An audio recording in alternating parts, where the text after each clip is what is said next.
Sa simula ng season na ito, ang lahat ay nagsimulang magpahinga mula sa paaralan at maglakbay. Ito ang unang pagkakataon ni Yuki sa Kyoto, kaya tuwang-tuwa siya sa buong oras. Sa kaibahan, mukhang nag-aalala si Miyamura. Dahil walang hiwalay na banyo ang hotel, kailangan niyang pumunta sa malaking bathhouse para maligo. Ngunit hindi matuklasan ng mga tato sa kanyang katawan. Sa madaling salita, walang paraan para maligo siya dito. Hindi nagtagal ay nakarating na sila sa uniformly arranged dormitory. Pero dahil hindi nila dala ang susi, hinintay na lang nilang dumating si Iura at buksan ang pinto. Nang makitang dumarating ang mga kaklase ni Miss Uche, mabilis siyang tinanong ng dalawang tao kung nakita niya si Iura. Matapos tuluyang makapasok sa silid, ang unang ginawa ni Miyamura ay suriin ang mga kagamitan sa banyo. Sa oras na ito, oras na para maligo. Walang sabi-sabi, hinayla ni Iura si Miyamura sa banyo at gustong maligo kasama niya. Nang makitang hindi siya makatanggi kay Miyamura ay mabilis lamang siyang humingi ng tulong kay Ishikawa. Sa oras na ito, sa wakas ay nag-react si Ishikawa. Sa desperasyon, sinabi niya talaga na malapit na ang regla ni Miyamura, at hindi siya makaligo. Gulat na gulat ang magkakaibigan. Ngunit upang makatakas mula sa paliguan, maluha-luha lamang na aminin ni Miyamura ang pangyayari. Matapos malutas ang krisis, umalis si Miyamura dito sa lalong madaling panahon. Ngunit sa pagtalikod niya ay nakasalubong niya si Hori. Nang malaman niya na ginamit ni Miyamura ang dahilan ng kanyang regla para makatakas ay hindi napigilan ni Hori na matawa. Nang makita ang kaawa-awang hitsura ni Miyamura, nanlambot si Hori. Sinabi niya kay Miyamura na wala rito ang kanyang kasama, at maaari na itong pumasok at maligo.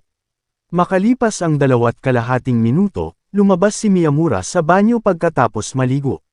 Nag-aalala siyang nagtanong kung ang ibang mga lalaki ay may katulad na mga problema, papapasukin ba niya ang iba na tulad nito? Nang hindi nag-iisip tungkol dito, sinabi niya, syempre hindi. Ngunit sa sumunod na segundo, muling tinanong siya ni Miyamura kung bakit niya pinapasok ang sarili. Nahihiya si Hori na namula ang mukha. Nauutol niyang sabi kay Miyamura. Anyways, alam niya na sa karakter ni Miyamura, hindi siya gagawa ng masama kahit na pumasok siya. Pagkatapos marinig ito, nagpasalamat si Miyamura sa kanya. Agad naman siyang umalis dito. Kinabukasan, habang naglalaro ang lahat, natagpuan ni Hori si Miyamura. Sinabi niya kay Miyamura na kung gusto niyang maligo, maaari niyang subukang ilabas si Yuki. Gayunpaman, hindi inaasahang tumanggi si Miyamura. Isang sikreto pala ang natuklasan ni Miyamura. Iyon ay ang mga taong nakakaligtaan ng oras ng paliligo ay maaaring maligo pagkatapos ng 11 p.m. Hanggat dumaan siya sa panahong ito ay hindi niya kailangang mag-alala na makita ang kanyang tato. Kahit na ang problema ay nalutas para sa ilang kadahilanan na dama namin ang hindi karaniwang pagkabigo. Matatapos na ang school trip sa isang iglap. Si Yuki ay kumuha ng maraming larawan bilang souvenir. Umaasa siya na kung may pagkakataon sa hinaharap ay makakalabas ang lahat para maglaro ng sama-sama. Pagkabalik sa paaralan ay hindi sinasadyang nabasa ni Miyamura ang kanyang damit ni Ayazaki. Dahil sa guilt ay dinala niya si Miyamura sa health room mismo. Bukod dito, kumuha siya ng tuwalya at hinayaan itong panasan ng kaunti si Miyamura. Ngunit nang makitang si Miyamura ay mas gugustuhin pang sipon kaysa haborin ang kanyang sweater. Hindi maiwasan ni Ayazaki na ma-curious. Tila labis na nag-aalala si Miyamura sa kanyang katawan. Maging ito ay kapag ikaw ay nasa bakasyon o naglalakbay o kapag ang iyong paaralan ay nagdaraos ng isang marathon. Parang ayaw niyang may makakita sa hubad niyang katawan. Nang nalilito si Miyamura ay biglang iniunat ni Ayazaki ang kanyang kamay. Lumalabas na naghinala talaga siya na si Miyamura ay nakabalat kayo bilang isang lalaki. Dahil sa matapang na hulang ito, hindi na nakaimik si Miyamura. Matapos tuluyang maalis ang pagkakasalubong ni Ayazaki ay dumating si Miyamura sa rooftop. At sinabi kay Ishikawa ang tungkol sa pangyayari. Kaya binigyan ni Ishikawa ng ideya si Miyamura at hiniling na magsuot ng sailor suit. Tutal nakita na niya itong suotin noon at napakasarap sa pakiramdam. Lumalabas na ilang araw lang ang nakalipas ay ibinigay ni Hori kay Miyamura ang uniforme ng marino sa junior high school. Gusto niyang magkaroon siya ng oras para isuot ito para sa kanyang sarili. Sa pagtingin sa uniforme ng marino ni Hori-san, sinabi ni Miyamura na hindi niya ito gusto. Ngunit sa sumunod na segundo ay tapat na nagsimulang magpalit ng damit ang kanyang katawan. Pagkatapos magbihis ay tumayo siya sa harap ng salamin at nagsimulang humanga dito. Sa hindi inaasahan, ang sangkap na ito ay magkasya ng nakakagulat. Sa sandaling ito ay dumating si Ishikawa sa tahanan ni Miyamura. Kaya maswerte siyang makita ang limitadong edisyon na si Miyamura na nakasuot ng sailor suit. Gustong magpaliwanag muli ni Miyamura ngunit tila walang pakialam si Ishikawa. Mahilig pala talaga sa sailor uniform si Ishikawa. Iniisip niya na ang mga batang babae na may suot na sailor suit ay maaaring i-highlight ang kanilang magandang silhouette. Nais din niyang mapahaba ni Miyamura ang kanyang buhok. Sa paraang ito ay masisiyahan niya ito anumang oras at saan man sa hinaharap. Gayunpaman, naramdaman ni Miyamura na ang mga uniforme sa istilong kanluran ay mukhang mas mahusay kaysa sa mga uniforme ng marino. Nagkaroon ng ninitang pagtatalo ang dalawa sa pananamit ng dalaga. Sa oras na ito, nagkataong dumaan si President Sengoku. Matapos siyang pigilan ng dalawa, tinanong siya kung anong uri ang nagustuhan niya. Habang ang tatlo ay may mainit na usapan na nakatago sa likod ng rooftop ay tahimik na nakikinig sa kanilang alitan.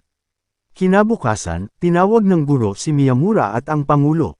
Sinabi niya sa kanila na kahit na ang paglangoy ay isang opsyonal na kurso, lahat ay dapat lumahok sa huling araw. Maaari ka lamang humingi ng bakasyon maliban kung may mga espesyal na pangyayari. Matapos marinig ang balita, agad na nabalisa ang dalawa.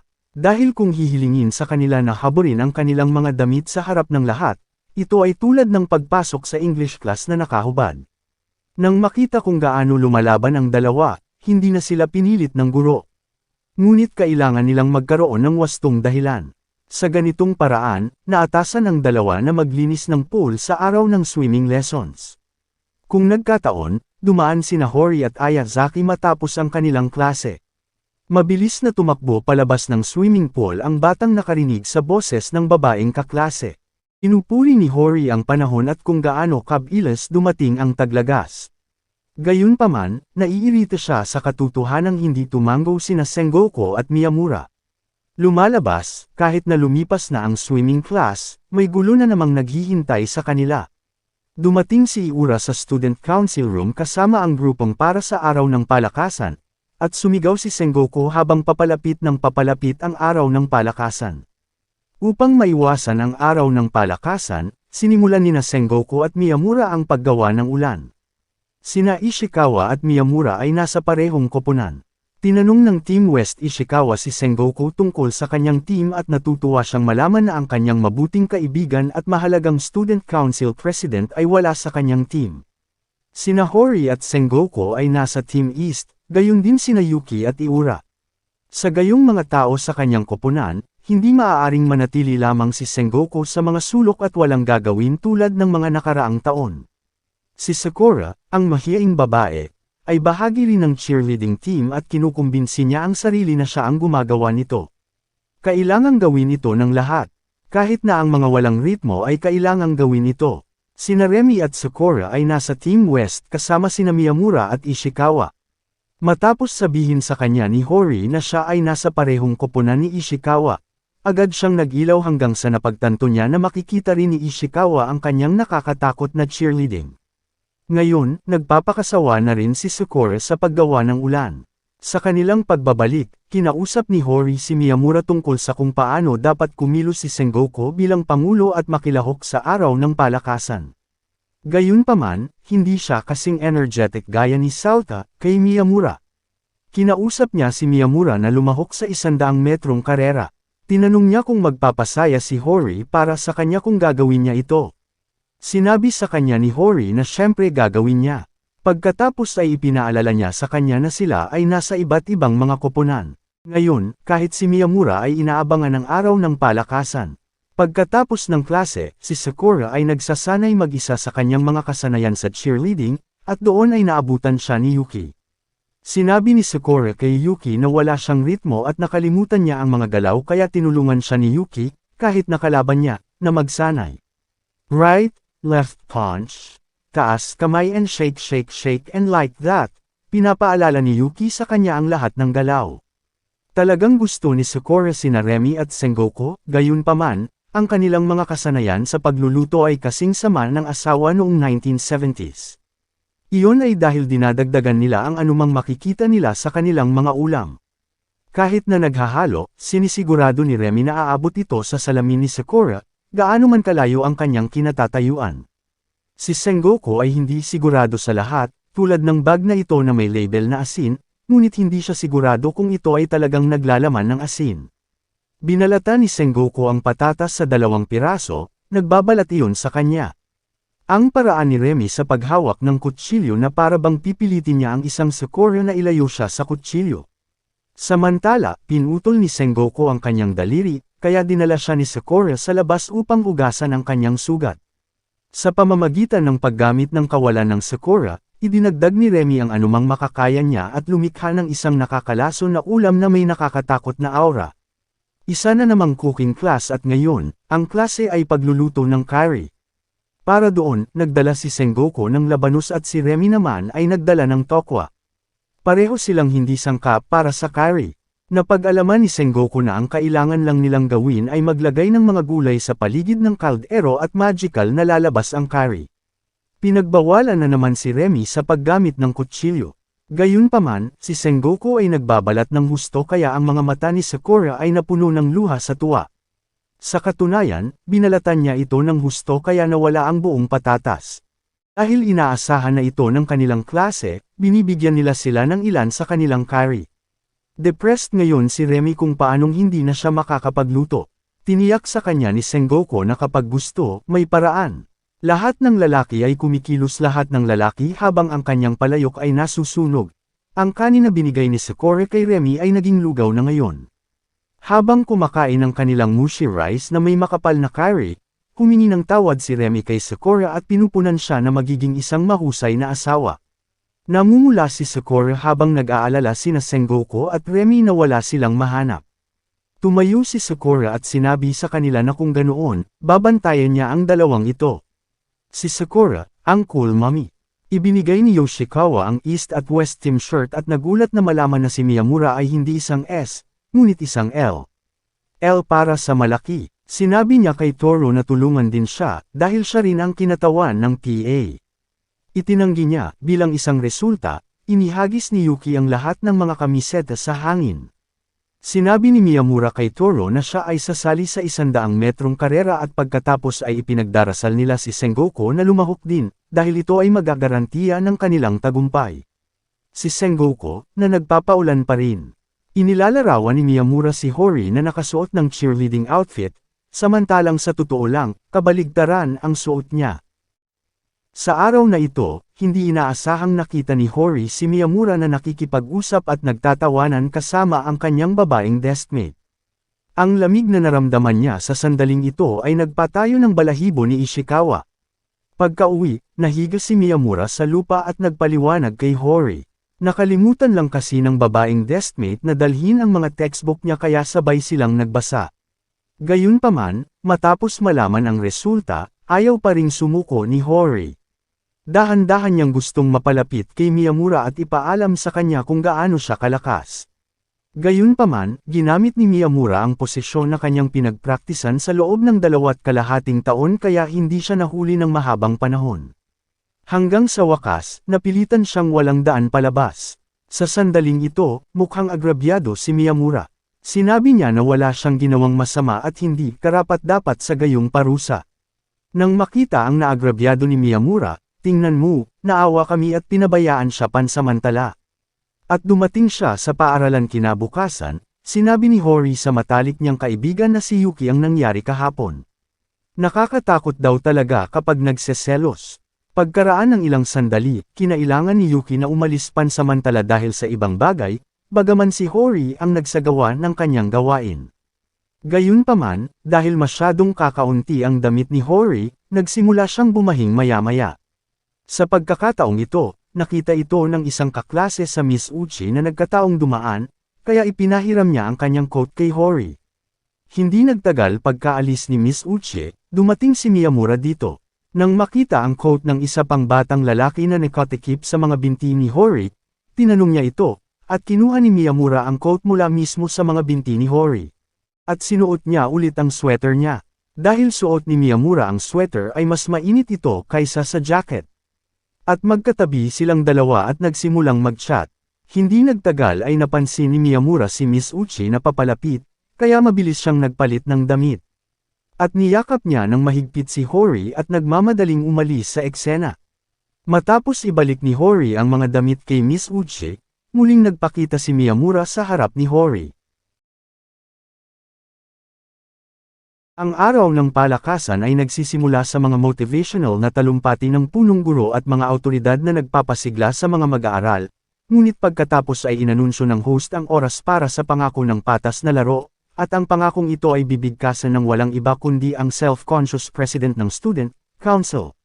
Si Sengoku ay humakbang patungo sa entablado na may pinakamalungkot na mga ekspresyon na posible, na pinaparamdam sa bawat estudyante ang takot na kanyang nararanasan sa pamamagitan ng pagpapakita ng kanyang presensya sa kaganapan. Habang pinipilit ni Sengoku ang mga salita mula sa kanyang sarili, hinayla ni Hori ang manggas ni Miyamura, at ibinulong na maswerte kung gaano kalamag ang panahon, at maraming tao ang nakasuot ng kanilang mga zipper kaya hindi siya mukhang kakaiba. Pagkatapos ay nagpatuloy si Hori sa tsismis tungkol sa kung paano nagtantrum si Sengoku nang marinig niyang handa si Miyamura na subukan ang araw at ipinagkanulo si Sengoku sa kanyang boycott sa araw ng palakasan. Nagulat si Miyamura sa mga drama, ngunit pagkatapos ay ngumiti at ibinahagi na hindi siya nagkaroon ng dahilan upang umasa sa araw ng palakasan, ngunit ngayon ay mayroon siyang motibasyon na talunin ang koponan ni Hori na nagpangiti kay Hori na sa wakas ay may interes si Miyamura sa araw. Sa opisyal na pagsisimula ng mga laro, lahat ay may kani-kanyang uri ng adrenaline rush.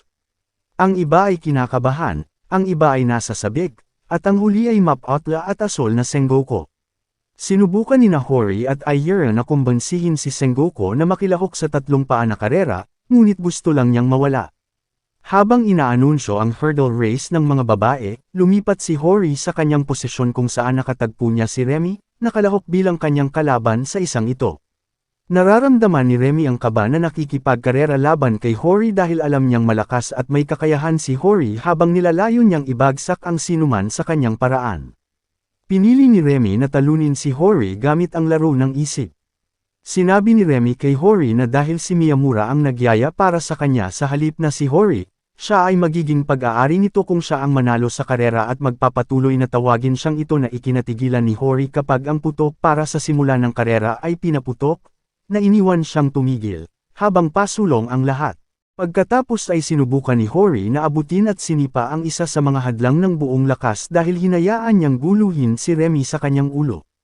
Lahat ay nagtataka kung ano ang nangyari kay Hori habang iniisip niya kung paano niya naudyukan si Miyamura at nauwi sa huli sa kanyang race. Out of nowhere, si Miyamura ay tumayo at nagpalakpakan ng malakas para kay Hori na natarante siya sa kahihiyan at natapos ang karera ng mabilis hanggat maaari habang si Miyamura mismo ay nakakulong na pulang-pula dahil hinayaan niyang manalo ang kanyang mapanghimasok na mga kaisipan at magsaya para sa isang taong nasa kalaban na koponan. Kinalaunan ay nagbiro si Remy kay Hori tungkol sa kung paano niya nagawang mapahiya si Hori. Ngunit siya ay nagambala ni Miyamura na nagtanong kung paano siya lumundag nang biglang napasigaw siya na kasalanan niya ang ikinabiglan ng kaawa-awang batang lalaki ngunit nagtanong siya kung bakit siya nagmamadali. Sa dulo, na nagdudulot sa kanya ng panibagong hiyaw at paninisi. Bago tumuloy sa susunod na round, huminahon siya at nagpasalamat sa kanya sa pag-cheer para sa kanya dahil napasaya siya nito. Si Suwada ay kasama pala sa koponan ni Miyamura ngunit tumawag kay Hori sa pananabik na humihiling sa kanya na i-cheer siya. Nagpalakpakan si Miyamura para kay Suwada na pinandilatan siya ng isang sandali ngunit pagkatapos ay ngumisi siya sa saya. Napangiti si Miyamura na binanggit kung paano niya naisip na sumigaw siya ng napakalakas ngunit sinabi ni Toro sa kanya na gusto ng lahat na magkaroon ng isang tao para sa kanila. Napangiti si Miyamura na hindi pa siya kasali sa mga ganitong sandali habang tinutukso siya ni Toro na magsaya sa kanyang koponan kaysa sa kalaban. Sa pagsisimula ng karera, ang mga kasamahan ni Toro ay nagpalakpakan ng malakas para sa kanya habang ang mga kasamahan ni Iura ay nagpadala sa kanya ng higit na babala kaysa sa isang cheers upang manalo sa karera. Habang dumadaan sa mga hadlang, binanggit ni Iura kung paano maswerte si Toro na may mga batang babae na nagyaya para sa kanya na ginagawa siyang biro kung paano mayroon silang mataas na tono na si Miyamura sa mga cheers na iyon ngunit sa kaibuturan niya ay masaya siya sa pagiging napaka-invested at maingay ni Miyamura. Kapag nagsimula ang cheer competition, lumilitaw ang Team East na naka-jacket kaysa sa karaniwang cheer dress, na ikinagulat ng mga lalaki sa nakita habang ang mga babae ay bumubulusok sa sobrang cool ng team. Ang Team West ay nagpapasaya sa kanilang karaniwang mga damit, kaya malinaw na ang mga lalaki ay mas gusto ang kanilang pagganap kaysa sa mga babaeng naka-jacket. Natuwa ang mga lalaki sa reaksyon ni Miyamura nang makita si Hori na naka-jacket. Sa halip, tinakpan niya ang kanyang mukha sa pagkabigo dahil gusto niyang makita si Hori na nakasuot ng damit na iyon. Ang batang lalaki mula sa Team West ay huminto sa huling minuto, kaya't hiniling ng guro kay Miyamura na takpan siya, na ikinagulat niya dahil hindi siya tinanggap at kailangan sa anumang nakaraang araw ng palakasan habang ang isang ito ay may mga taong umaalalay sa kanya at gustong makita siyang nakikilahok. Pagpapagaling sa isa pang nasirang bahagi ng kanyang nakaraang buhay bilang isang outcast. Ang scavenger hunt ay ang tanging kaganapan na nakakode habang nagsisimula ang karera. Naghahanap ng sulat si Hori nang hinawakan niya ang parehong sulat na kukunin ni Miyamura. Nagulat siya nang makita siya sa karera, ngunit pagkatapos malaman ang dahilan, pumili sila ng iba't ibang mga titik, at pareho silang nagsimulang tumingin sa paligid sa matinding gulat. Samantala, random na sinunggaban ni Yoshikawa ang kanyang guro, si Yasuda, at tuwang-tuwang nagmarcha kasama niya na handang umabot muna sa finish line, nang siya ay naging awkward matapos basahin na kailangan niyang pumili ng isang taong kainahinala, at si Kono at Toro ay naiintriga sa kakaibang Miyamura at Hori, naghahanap ng isang tao nang mapansin nila si Sengoku na nakaupo sa tabi nila. Nabuong pagmamalaki na nagsasabi sa kanila na halos napilitan siyang lumahok sa pagpapalit, ngunit nagawang makawala. Biglang hinawakan ang magkabilang braso ni Miyamura at Hori, na humawak sa kanya na kailangan niyang sumama sa kanila kung kailangan nila siya. Huling pumasok sila pagkatapos hilahin ang isang natakot na Sengoku. Napansin ni Sengoku na kinailangang dalhin ni Hori ang pangulo ng klase, habang si Miyamura ay kailangang sunggaban ng isang taong payat, dahilan upang si Miyamura ay muntik nang mawala ng buhay sa payat na kamay ng isang tao. Susunod, magsisimula ang labanan ng mga kabalyerya sa pagitan ng mga lalaki. Sina Miyamura at Sengoku pala ang sasakay at magtangkang magnakaw sa isa't isa bilang mga headband. Sinubukan ni Iura na pasayahin si Sengoku, ngunit syempre nawala ng dahilan ang isang iyon. Nasasabik si Sengoku pagkatapos umupo sa kanyang koponan at mga balikat at iniisip na talagang manalo dito. Siya ay humarap kay Miyamura at sinubukang agawin ang kanyang banda, ngunit umiwas si Miyamura sa lahat ng kanyang paglapit. Pinunasan ni Sengoku ang kanyang pawis na parang nasa isang aktwal na labanan at tinawag na ang kalaban ay maaaring umiwas sa kanila tulad ng hangin habang si Iura ay hindi mapakali dahil si Sengoku ay hindi masyadong mad-ulash habang umaatake at sinuman ay maaaring umiwas sa kanyang mabagal at maliliit na pagtatangka. Sinabi ni Toro kay Miyamura na nararamdaman niya sa kanyang limitasyon. Kaya't si Miyamura ay dapat na manalo ng ganito kabilis, na nag-iisip sa kanya ng may pagsasaalang-alang para sa kanyang mga kasamahan sa koponan na nagdadala sa kanya habang sina Toro at Iura ay may seryosong pag-uusap tungkol sa kung paano nangangati ang kanilang mga ilong, ngunit hindi nila magamit ang kanilang mga kamay. Ibinaling ni Miyamura ang kanyang mukha na hindi mabasa at tinanong si Sengoku tungkol sa batang babae na nakaupo sa kanyang mga balikat. Ang mga matamlay na ekspresyon ay napasigaw si Sengoku at tumingin sa kanyang balikat, na nagbibigay kay Miyamura ng madaling akses sa headband ni Sengoku at mabilis niyang ninakaw ito. Kahit na nanguna ang Team West sa hapon, natalo sila sa kompetisyon kaya medyo nalungkot si Remy. Lumabas si Miyamura sa banyo pagkatapos suriin ang kanyang nasusunog na ilong nang mapansin niyang tumatakbo si Hori sa koridor na nakasuot ng aktwal na cheer uniform. Inilagay ni Miyamura ang kanyang sunog sa araw na ilong upang gamitin at pekeng ngiti na mukhang maganda siya sa jacket sa uniforme ng bata kapag nagyaya para sa kanila habang gusto niya itong makita sa palda. Masaya si Miyamura na nandoon siya, nagpapasaya at nag-uugat sa kanya buong araw habang si Hori ay tumatawa at nangungulit tungkol sa araw na iyon at pagkatapos ay ginaya si Remy sa pamamagitan ng pagtatanong kung siya ay maganda. Namumula ang tawa niya nang ngumiti si Miyamura at sabihin sa kanya na hindi lang siya cute, pero super cute. Tumakbo palayo ang isang naguguluhan na si Hori, nakangiti matapos siyang tawaging tanga habang si Miyamura ay nakangiti sa paglubog ng araw, iniisip kung gaano talaga kasaya ang kanyang una at huling araw ng palakasan. Naghahanda sina Hori at Miyamura para sa kanilang paparating na pagsusulit habang si Sota ay abala sa paggawa ng mga bagay. Nais ni Miyamura na makakuha ng medikal na dahilan, ngunit itinutuwid siya ni Hori na hindi niya maaaring laktawan ang isang pagsusulit na may ilang medikal na dahilan. Sinubukan ni Kyosuke na pumasok sa Kotatsu ngunit nainsulto ng kanyang anak na babae, na nagsabi sa kanya na ang bahay na ito ay pag-aari lamang niya, si Sota, ang kanilang ina, at si Miyamura. Para kay Kyosuke, ito ang karaniwang bagay, kaya hindi siya nag-abala. Nagising si Miyamura at napansin niya na ang spell ni Kotatsu ay nagpatulog sa lahat. Kailangan niyang pumunta sa banyo ngunit naslaap siya. Habang sila ay natutulog, ang Kotatsu ay naglagay ng isa pang bitag. Ang lahat ng kanilang mga binti ay nakatali ngayon, at kung si Hori ay gumagalaw, nararamdaman ni Miyamura ang sakit. Nagising si Kyosuke, at nang gumalaw si Kyosuke, namimilipit ang binti ni Hori. At kung gumalaw si Miyamura, si Kyosuke ang nakakaramdam ng sakit. Nagawa ng Kotatsu ang isang malupit na mundo kung saan kailangang saktan ng lahat ang isa't isa. Ngayon ay gumagawa na sila ng plano. Sinusuri nila ang sitwasyon, at ang isa sa kanila ay kailangang isakripisyo. Ang mundo ay nasa kaguluhan ngayon, at ang unang nawala ng pag-asa at nakatulog muli ay si Kyosuke. Nadiskonekta ang controller ng kawawang lalaki. Naalala ni Miyamura ang talumpati, kaya patuloy siyang sumusulong. Sa pagkakataong ito nalaman ni Hori na tila kaya niyang ilabas ang isang paa, at si Miyamura ay nagsimula na ring sumubok. Dahil nakalaya ang kanyang mga paa ay agad siyang tumakbo sa banyo, at natapos na ang krisis.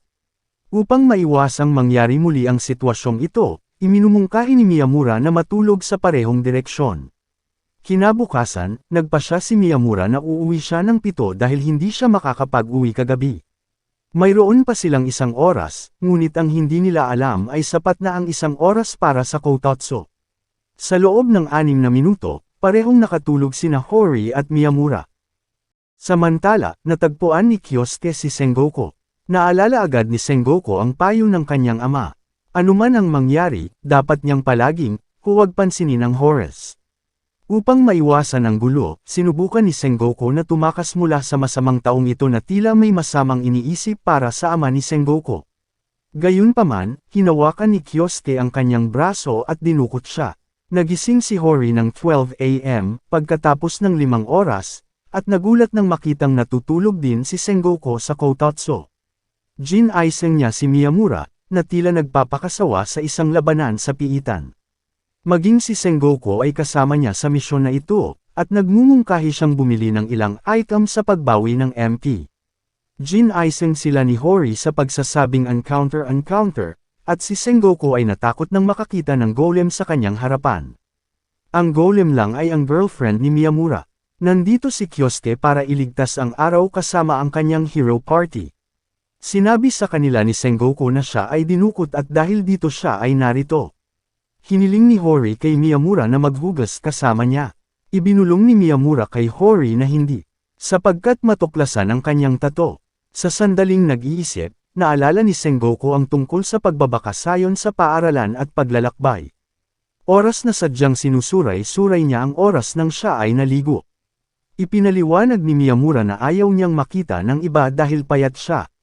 Malinaw na hindi makumbinsi ng pahayag si Sengoku. Ngayon ay muling natutulog si Miyamura sa kanilang lugar sa ilalim ng spell ng Kotatsu. Sa hindi sinasadyang nagpadala si Shindo ng email ng paghingi ng tawad sa kanyang kasintahan kay Miyamura, si Miyamura ay mahimbing pa ring natutulog.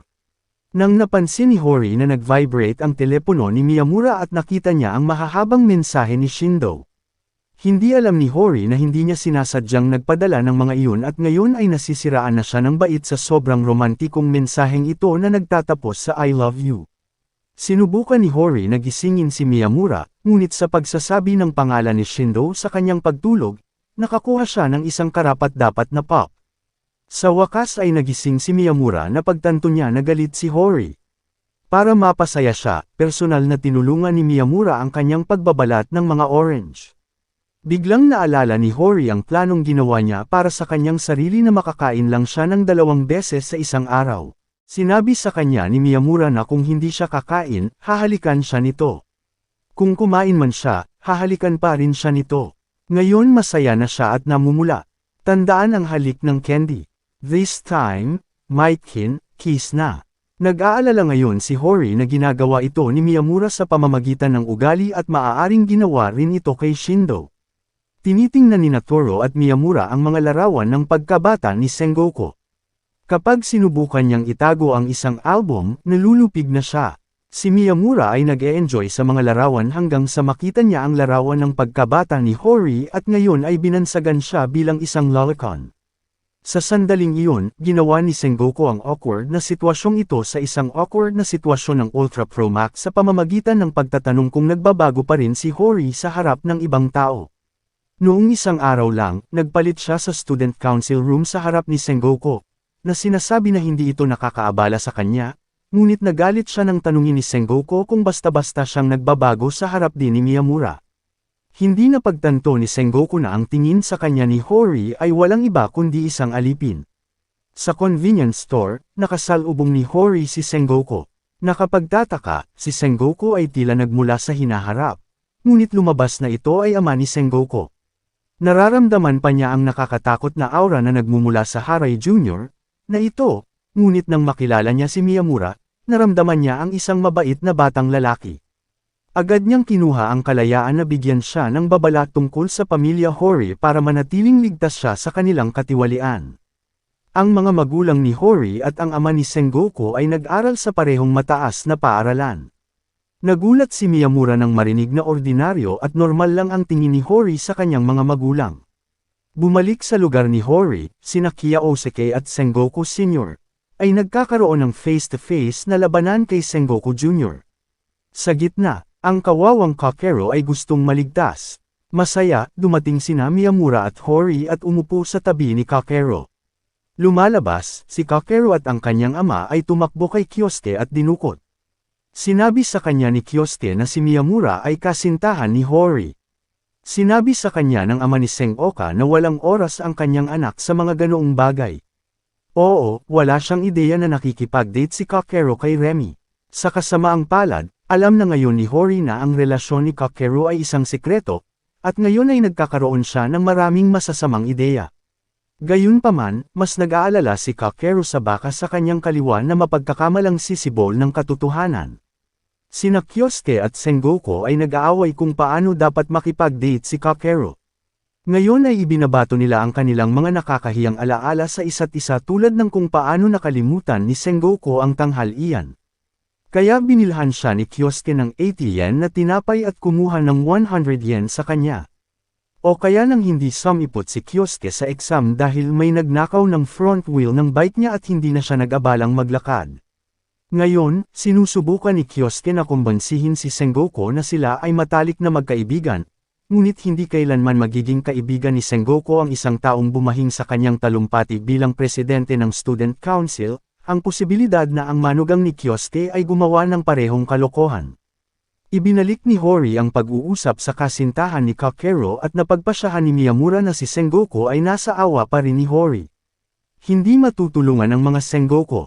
Nag-aalala si Miyamura sa pagsusulit habang kumakain pa rin si Hori ng maraming dalandan.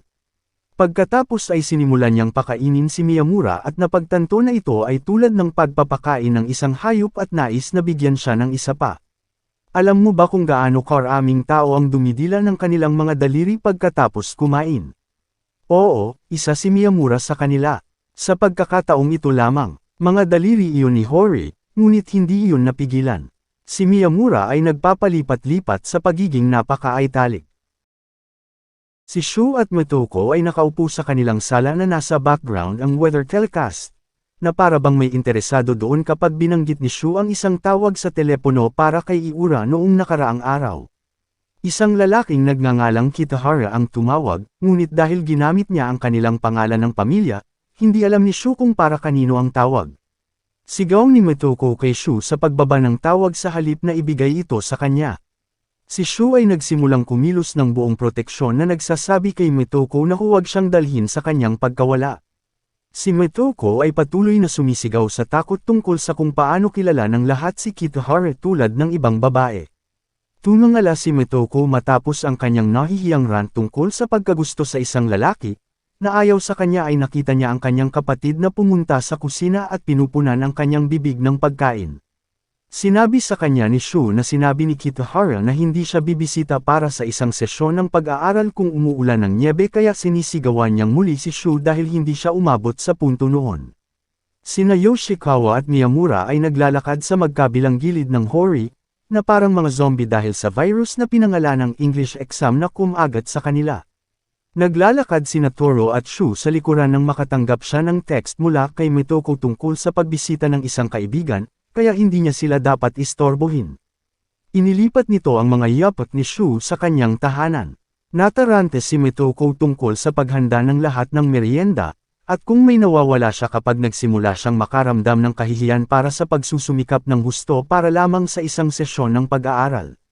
Nang marinig ang pag-slide ng pinto, nagtanong si Mitoko kung si Kitahara lang ang nakita ng kanyang galit na kapatid na nagtatanong kung bakit hindi niya binanggit na ang kaibigan ay ang taong ito. Nagsimulang mag-away ang dalawa dahil sa ugali ni Shu ng possessive na nakatatandang kapatid, kaya pagpasok ni Kitahara sa bahay, nakita niya ang magkapatid na literal na may hawak na espada sa isa't isa. Hindi maiwasan ni Mitoko na mamula sa kahihiyan habang dinadahilan niya si Shu na wala sa tamang mood. Ang hindi niya napagtanto ay ang wala sa mood na pag-uugali ni Shu ay nag-iwan ng napakalakas na komento kay Kitahara. Ang mas malamig na pagkilos ni Shu patungo kay Kitahara, mas nararamdaman niyang ginayuma siya. Kaya naman, araw-araw bumibisita si Kitahara ngunit labis na ikinadismaya ni Mitoko. Hindi ito para sa kanya kundi para sa kanyang kapatid.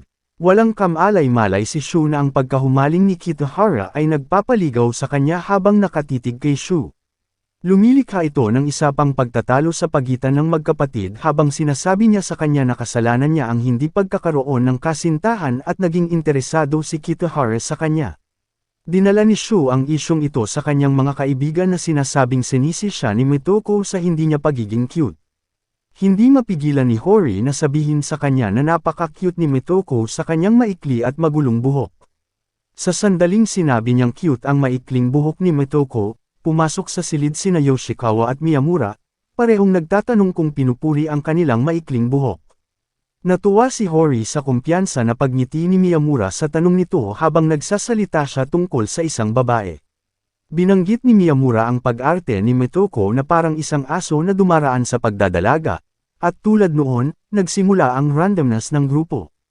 Ipinahayag ni Yoshikawa na dumaraan pa rin siya sa pagdadalaga, habang kinukutya siya ni Toru sa pagsisinungaling tungkol dito, habang iniisip ni Shu na ang pagdadalaga ay ang dahilan kung bakit kakaiba ang pagkilos ni Mitoko. Casual na nagtanong si Toru kung anong kakaibang bagay ang sinabi niya para lang huminto ang lahat ng banter nang marinig si Mitoko na humihiling kay Shu na makipag-ugnay kay Sengoku. Naaaliw ang lahat sa kanya na malamang na iniisip ni Mitoko na si Sengoku ay isang babae habang si Shu ay nagpapanatili ng kanyang masungit na ekspresyon habang sinasabing sa tingin niya ay mas maganda siya kaysa kay Sengoku. Sa wakas ay sinabi sa kanila ni Shu na ang taong gusto ni Mitoko ay tila may gusto sa kanya. Pagkatapos ay inilabas niya ang kanyang tungkod sa pagtuturo at ipinaliwanag ang komplikadong sitwasyon na interesado sa kanya ang isang middle school guy. Nagsimulang magtsismisan sina Hori at Yoshikawa tungkol sa pagnanakaw ng isang kapatid sa crush ng kanyang kapatid, na nagdulot ng panibagong pagkadismaya para kay Shu. Mabagal na itinulak siya ni Toro para sabihin gusto niya si Sengoku. Para maging perpekto, ito ang eksaktong sandali na pumasok si Sengoku sa silid na mas lalong tinutokso nina Hori at Yoshikawa si Shu. Sinabihan siya ni Toro na magkaroon ng kasintahan kaya't sinagot ng kaawa-awang lalaki na dapat siyang gumawa ng isa mula sa luwad. Habang patuloy siyang sinis-indik ng mga batang babae kung may gusto siya sa isang tao, walang tigil na nagtanong si Sengoku kung ano ito tungkol sa pagpapangiti ni Miyamura nang walang kaalam-alam. Kinabukasan, ginaising ni Mitoko si Shu na nagtatanong sa kanya kung bakit hindi pa siya umaalis. Sumisigaw si Shu dahil sa sobrang tulog at tumakbo habang may dalang toast sa kanyang bibig. Nagpasya siyang hindi tumakbo at kumain ng sabay at bumagal lamang para makabangga si Yoshikawa na tumatakbo sa katulad na estado. Tulad ng anumang dramatikong kaluluwa, nais ni Yoshikawa na ito ay maging isang gwapong transfer student para lamang mahanap si Shu. Naglalakad ang dalawa habang kumakain para lang makahabol si Toro habang kumakain ng rice cake. Huminto ang tatlo nang maabutan sila ng humihingal na si Miyamura na may dalang meat bun at juice sa kanyang kamay. Naglalakad ang tatlo papunta sa school at tinanggap na nila na late na sila. Ang problema lang ay nakalimutan nilang apat na may klase lang sila sa araw na iyon. Natatawa si Hori sa kanilang apat dahil sa pagiging tanga nito. Sina Toro, Shu, at Hari ay sinamahan si Ayasaki sa tindahan ng paaralan na tumitingin sa paligid sa pananaw ng mga middle schooler na maaaring sumali sa high school na ito. Habang lumiliko sa kanto, napansin ni Shu si Kitahara at nagtago sa likod ng pader habang sinasabi ni Toro sa kanila ang daan patungo sa school ground. Sa kabutihang palad, tinawag lamang siya ni Toro sa kanyang tunay na pangalan na hindi alam ni Kitahara. Ngunit ang universo ay tila gustong magkaroon ng kasiyahan kasama si Shu kamakailan lamang. Akala ni Ura ay nakatakas siya, nang lumapit si Hori at Ayasaki. Sinimulan siyang tawagin ni Ayasaki na Iura dahil sa loob-loob niya ay nababaliw na siya. Ang kanyang mga pagtatangka na ibalik siya sa realidad ay nagdala ng atensyon ni Kitahara kay Shu. Sa pamamagitan ng kapangyarihan ni Hori, si Iura ay walang pagpipilian kundi ang maglakad palabas ng may pag-aatubili. Hinabol ni Kitahara ang senior na nagustuhan niya at sinunggaban niya si Iura. Inalis niya ang iniisip ni Kitahara na sinigawan siya ni Iura ng diretsyong sinasabi sa kanya na unahin ang pag-aaral. Para lang makatanggap ng smack mula kay Yasuda dahil sa pang-aapi sa bata. Binomba ni Hori at Ayasaki si Kitahara ng mga tanong para lamang makatanggap ng isang tanong bilang kapalit tungkol sa kung may kasintahan si Shu. Pinipigilan ng dalawa ang kanilang tawa at iniisip kung dapat ba silang magsinungaling. Nakakahiya ito kay Shu ngunit iniligtas ni Yasuda ang araw para sa kanya sa pamamagitan ng paglalayo sa mga bata. Sa unang pagkakataon, nakaramdam ng pasasalamat ang isang estudyante kay Yasuda. Habang naliliwanagan sina Miyamura, Yoshikawa, at Sengoku tungkol sa sitwasyon, lahat sila ay sama-samang kinukulong si Shu para sa insidente noon. Sa sandaling ihayag ni Shu na si Kitahara ay kaklase ni Mitoko, nanlaki ang mga mata ni Hori at napagtanto niya na siya ang may crush sa shot. Ang apat na nakakaalam ng kwento ay nagsimulang panunukso muli kay Shu habang sina Ayasaki at Sengoku ay nakaupo doon na blanko tungkol sa sitwasyon. Ang ama ni Sengoku ay pumasok sa kanyang tahanan upang makita ang ilang karagdagang pares ng sapatos at tunog mula sa kanyang bahay. Iniisip niya kung ang kanyang anak ay palaging may mga kaibigan na malapit na makipag-sleepover. Sa itaas ng silid, may kaguluhan upang pamahalaan ang espasyo para sa pagtulog ng apat na lalaki. Tuwang-tuwang hiniling ni Yuri na kunin ang loft bed at kinumbinsi pa niya si Sengoku na huwag tanggalin ang mga librong nakapalibot sa kama. Nag-aalok si Toro na umupo sa sahig ngunit walang tigil na binanggit ang isang tao na natutulog na sa isang magandang espasyo. Hindi makapaniwala si Sengoku na si Miyamura ay natutulog na habang ang inaantok na lalaki ay nagising na nagbubulong-bulungan tungkol sa pakiramdam ng init. Aalisin na sana niya ang kanyang sando nang sumigaw si Toro at tumalon sa kanya. Ngunit hindi namamali ng Sleeping Beauty, kaya dahan-dahan lang siyang itinulak ni Toro sa kabilang side. Napagmasdan ni Sengoku ang kakaibang kaguluhan ngunit nagpas siyang matulog din, nakalimutan lang niyang pamahalaan ang espasyo para sa kanyang sarili sa lahat ng kaguluhan. Sinusubukan ni Sengoku na pamahalaan ang espasyo, ngunit para doon, kailangan niyang gisingin ang kahit isa sa mga lalaki, na tila imposible kung ang mga lalaki ay nasa kanilang mga yugto ng panaginip. Habang pinapangarap ni Miyamura si Hori na gamitin ang kanyang mga organo para sa isang bagay, natarante si Yuri sa kanyang panaginip tungkol sa paggawa ni Mitoko ng isang bagay na nakakatakot. Na-trauma si Sengoku nang malaman ang tungkol sa uri ng mga panaginip ng kanyang mga kaibigan. Nakatayo si Sengoku sa kanyang silid, nagsisisi na hindi ito nilinis nang malaman ng kawawang pangulo na malinis ang kanyang silid. Maliit lang ito at maraming libro. Naglalakad si Yuri sa loft para sa restroom nang makita niya ang sitwasyon. Ginigising niya ang lahat upang pamahalaan ang espasyo, ngunit syempre, imposibleng magising ang mga bukol na pangalang Miyamura. Isiniksik nila ang payat na duo na sina Miyamura at Sengoku sa loft, habang si Miyamura ay nanginginig sa kanyang pagtulog na parang tinatakot siya ni Kiesuke na umalis. Pagkatapos gumalaw, bumalik si Miyamura sa kanyang lalalon habang si Sengoku ay nakaramdam ng awkward. Out of nowhere, naalala ni Sengoku si Miyamura na hindi pumayag na ipakita ang kanyang balat kahit saan sa mga nakaraang kaganapan, kaya sinubukan niyang tingnan ang kanyang shirt. Para gawing perpekto ang mga bagay, umakyat si Aira sa loft at tinanong si Sengoku tungkol sa kanyang telepono, para lang makita kung ano ang parang hinaharas ni Sengoku si Miyamura. Nagdahilan si Aira at sinubukang kumilos na parang hindi niya nasaksihan ang isang traumatikong sitwasyon sa pamamagitan ng pagbanggit na itinapon niya ang kanyang telepono. Sinubukan ni Sengoku na linisin ang sitwasyon, ngunit napakahusay ni Mr. President sa mga salita na ang kanyang paglilinaw ay nagsasabi na sinusubukan lang niyang habarin ang kamiseta ni Miyamura. Tulog pa rin si Miyamura, ngunit nagising si Toro at tinakpan siya sa pamamagitan ng pagmumungkahi na buhati ng mesa at bigyan ng espasyo si Sengoku. Ang tawag sa umaga ay tunog ng paghampas ni Toro kay Ayora, dahil tumatawa ito sa kanyang pagtulog. Binati ng tatlo ang isa't isa at tinawag si Miyamura, nang sumugod si Sengoku para gisingin siya, at gayon din si Ayora. Sumunod si Toro. Sina Ayora, Sengoku, at Toro ay nakastraddle sa kanya habang si Toro ay nagbabala kay Ayora na huwag hayaang gumawa ng palihim si Sengoku kay Miyamura.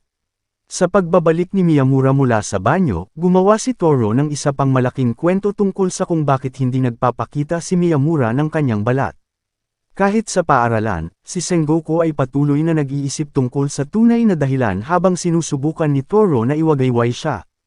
Pumasok si Miyamura sa parehong silid para lamang si Sengoku na nag-aalok sa kanya na subukan ang kanyang sweater dahil sa tingin niya ay magiging maganda ito sa kanya. Sinimulan ni Miyamura na habarin ang kanyang blazer, kaya itinapon ni Toro ang mga lapi sa mesa upang maabala si Sengoku. Nang lumingon si Sengoku, kumikinang na si Miyamura sa kanyang sweater, kaya nagpa siya si Sengoku na direktang magtanong kung bakit hindi siya nagpapakita ng anumang balat. Muli, kakaiba at nakakatakot ang mga tanong, kaya tumakbo si Miyamura na sumisigaw na binubuli siya ng presidente. Naglalakad sina Remy at Sengoku pauwi, tulad ng dati kapag nagpasya si Remy na painitan ang kanyang mga kamay sa pamamagitan ng paglalagay nito sa mukha ni Sengoku. Pagkatapos ay tuwang-tuwa siyang lumukso sa paligid na hindi gaanong nilalamig, ngunit pagkaraan ng ilang sandali, tila gusto niya ng higit na atensyon, kaya sinabihan niya si Sengoku na hawakan siya ng kamay. Pagkatapos ay kumilos siya tulad ng isang matigas ang ulo na bata na nagnanais ng candy habang hinihingi ang isang yakap kay Sengoku, na sinusunod niya. Kinabukasan, nag-aaral sina Remy at Sakura hanggang sa off time, ngunit nang mag-impake sila, si Sakura ang humiling kay Sengoku na maglakad pa uwi kasama niya kaysa kay Remy. Ito ay nasaksihan ni Hori, na nagbabahagi ng kanyang pagkalito kay Yoshikawa. Pareho nilang hinuhusgahan na si Remy ay dapat na umuwi, ngunit ang kanilang mga sentimental na utak ay hindi maiwasang husgahan si Sengoku kapag si Remy ay lumakad sa kanila, hindi mahanap ang dalawa na umalis. Nakaupo sina Sengoku at Sakura sa isang restaurant nang makita sila ni Toro at pumunta sa kanyang mesa. Ibinahagi niya kay Iura kung paano nag-iisa ang dalawa habang si Sengoku ay may dalang gift bag. Sinisikap ni Toro na pigilan si Aira sa paghusga sa kanila sa lalong madaling panahon, ngunit iniisip na ni Iura kung available na si Remy ngayon. Hinanap ni Sengoku ang dalawa pagkatapos niyang maabyutan ang kakaibang sigaw ni Iura, alam niyang walang ibang sumisigaw sa ganoong paraan. Sinabihan sila ni Sengoku na huwag ibahagi ito kay Remy, ngunit pinagbabantaan siya ni Iura na gawin iyon. Pagkatapos ay nakatanggap si Iura ng isang aktwal na banta mula kay Sengoku na huwag maglakas loob na gawin ito. Pagkatapos ay umalis si Sengoku mula sa isang masayang Sakura nang umiti sa bag ng regalo at inaalala ang dahilan. Inalok niya si Remy na kunin ang kanyang premium na cookies kung nakakuha siya ng 60 sa kanyang susunod na mock exam. Natuwa si Remy pero nagpanggap na parang walang pakialam sa mga material na bagay. Gayunpaman, nalungkot ang cute na bata sa pag-score ng 58 sa halip na 60 na parang hindi ito isang improvement mula sa dati niyang 40. Kaya naman tinulungan ni Sengoku si Sakura na makuha ang mga cookies na iyon, ngunit ayaw niyang malaman iyon ni Remy. Kinabukasan, pumasok si Sakura sa silid-aralan na nagbabahagi kung paano siya dumaan sa tindahan at nagpas siyang bumili ng cookies. Pagkatapos ay ibinahagi niya ito kay Remy, na parang hindi niya partikular na nakuha ang mga ito para sa kanya. Nahihiyang nagpasalamat si Remy sa kanya pagkatapos ay nagtawanan ang dalawa tungkol sa kung paano tumanggi si Sengoku na ibahagi sa kanila dahil mag-iiwan ito ng mas kaunting cookies para kay Remy. Si Sengoku, na nakikinig sa labas, ay nataranta ng marinig ang hindi niya sinabi habang sinusubukang pakalmayan siya ni Toro ang nahihiyang presidente. Hiwalay sina Sakura at Hori pagkatapos ng off-time at habang nasa biyahe pabalik. Iniisip ni Sakura kung gaano kaunting oras ang mayroon sila bilang 3 taon dahil kailangan nilang mag-aral sa lahat ng oras. Sa kaunting oras na siya ay malaya, gusto ni Sakura na gugulin ito sa pagbabasa ng manga. Ang pinakahuling episode na nabasa ni Sakura ay may plot twist na naging dahilan upang gugulin niya ang buong linggo sa paghihintay sa susunod na episode. Pagkatapos ng eksaktong 1 linggo, nakita si Sakura na walang isip na naglalakad papunta sa bookstore habang binibigkas ang pangalan ng comics. Sa kanyang malas, nabenta ang bagong episode ilang minuto lang bago siya pumasok sa bookstore. Tila nadurog ang puso ni Sakura dito at sumisigaw ng malakas tungkol sa pagiging baliw sa pag-usisa kapag may isang pamilyar na hamarang.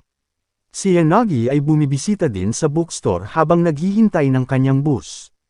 At parang ang sumpa ay mahiwagang naalis kay Sakura, si Yanagi ang bumili ng huling kopya ng manga na binabasa niya. Dahil binili lang niya ito para pumatay ng oras at nakita niya ang interes ni Sakura, binigay niya rito ang magazine. Nasa sabik at nagpapasalamat, ikinumpara ni Sakura ang kabaitan ni Yanagi sa isang babaeng karakter sa manga na hindi maganda sa pakinggan ni Yanagi. Parehong gusto ni Sakura at Yanagi na lamunin sila ng lupa. Ang isa para sa paggawa ng paghahambing na iyon, ang isa para sa pagtanggap nito. Sa susunod na linggo, nagkita muli sina Sakura at Yanagi upang sabay na pumili ng manga. Habang naglalakad sila pababa sa hallway, napagtanto ng mga bulong si Sakura na maaaring isipin ng mga tao na sila ay nakikipag-date. Sinusubukan niyang lumikha ng isang malinaw na distansya na nakalilito kay Yanagi at ang pagkalito ay nadagdagan sa paliwanag ng mga batang babae na nagseselos dahil sa kanya. Si Yanagi ay nalilito nang tawagin siya ni Sakura na cool dahil sa kanyang hitsura ay hindi nakakapagpa-cool ng mga tao kundi ang pag-aalaga. Naalala niya si Sakura na madaling pinatahimik sina Sengoku at Remy sa iba't ibang okasyon at tinawag siyang cool.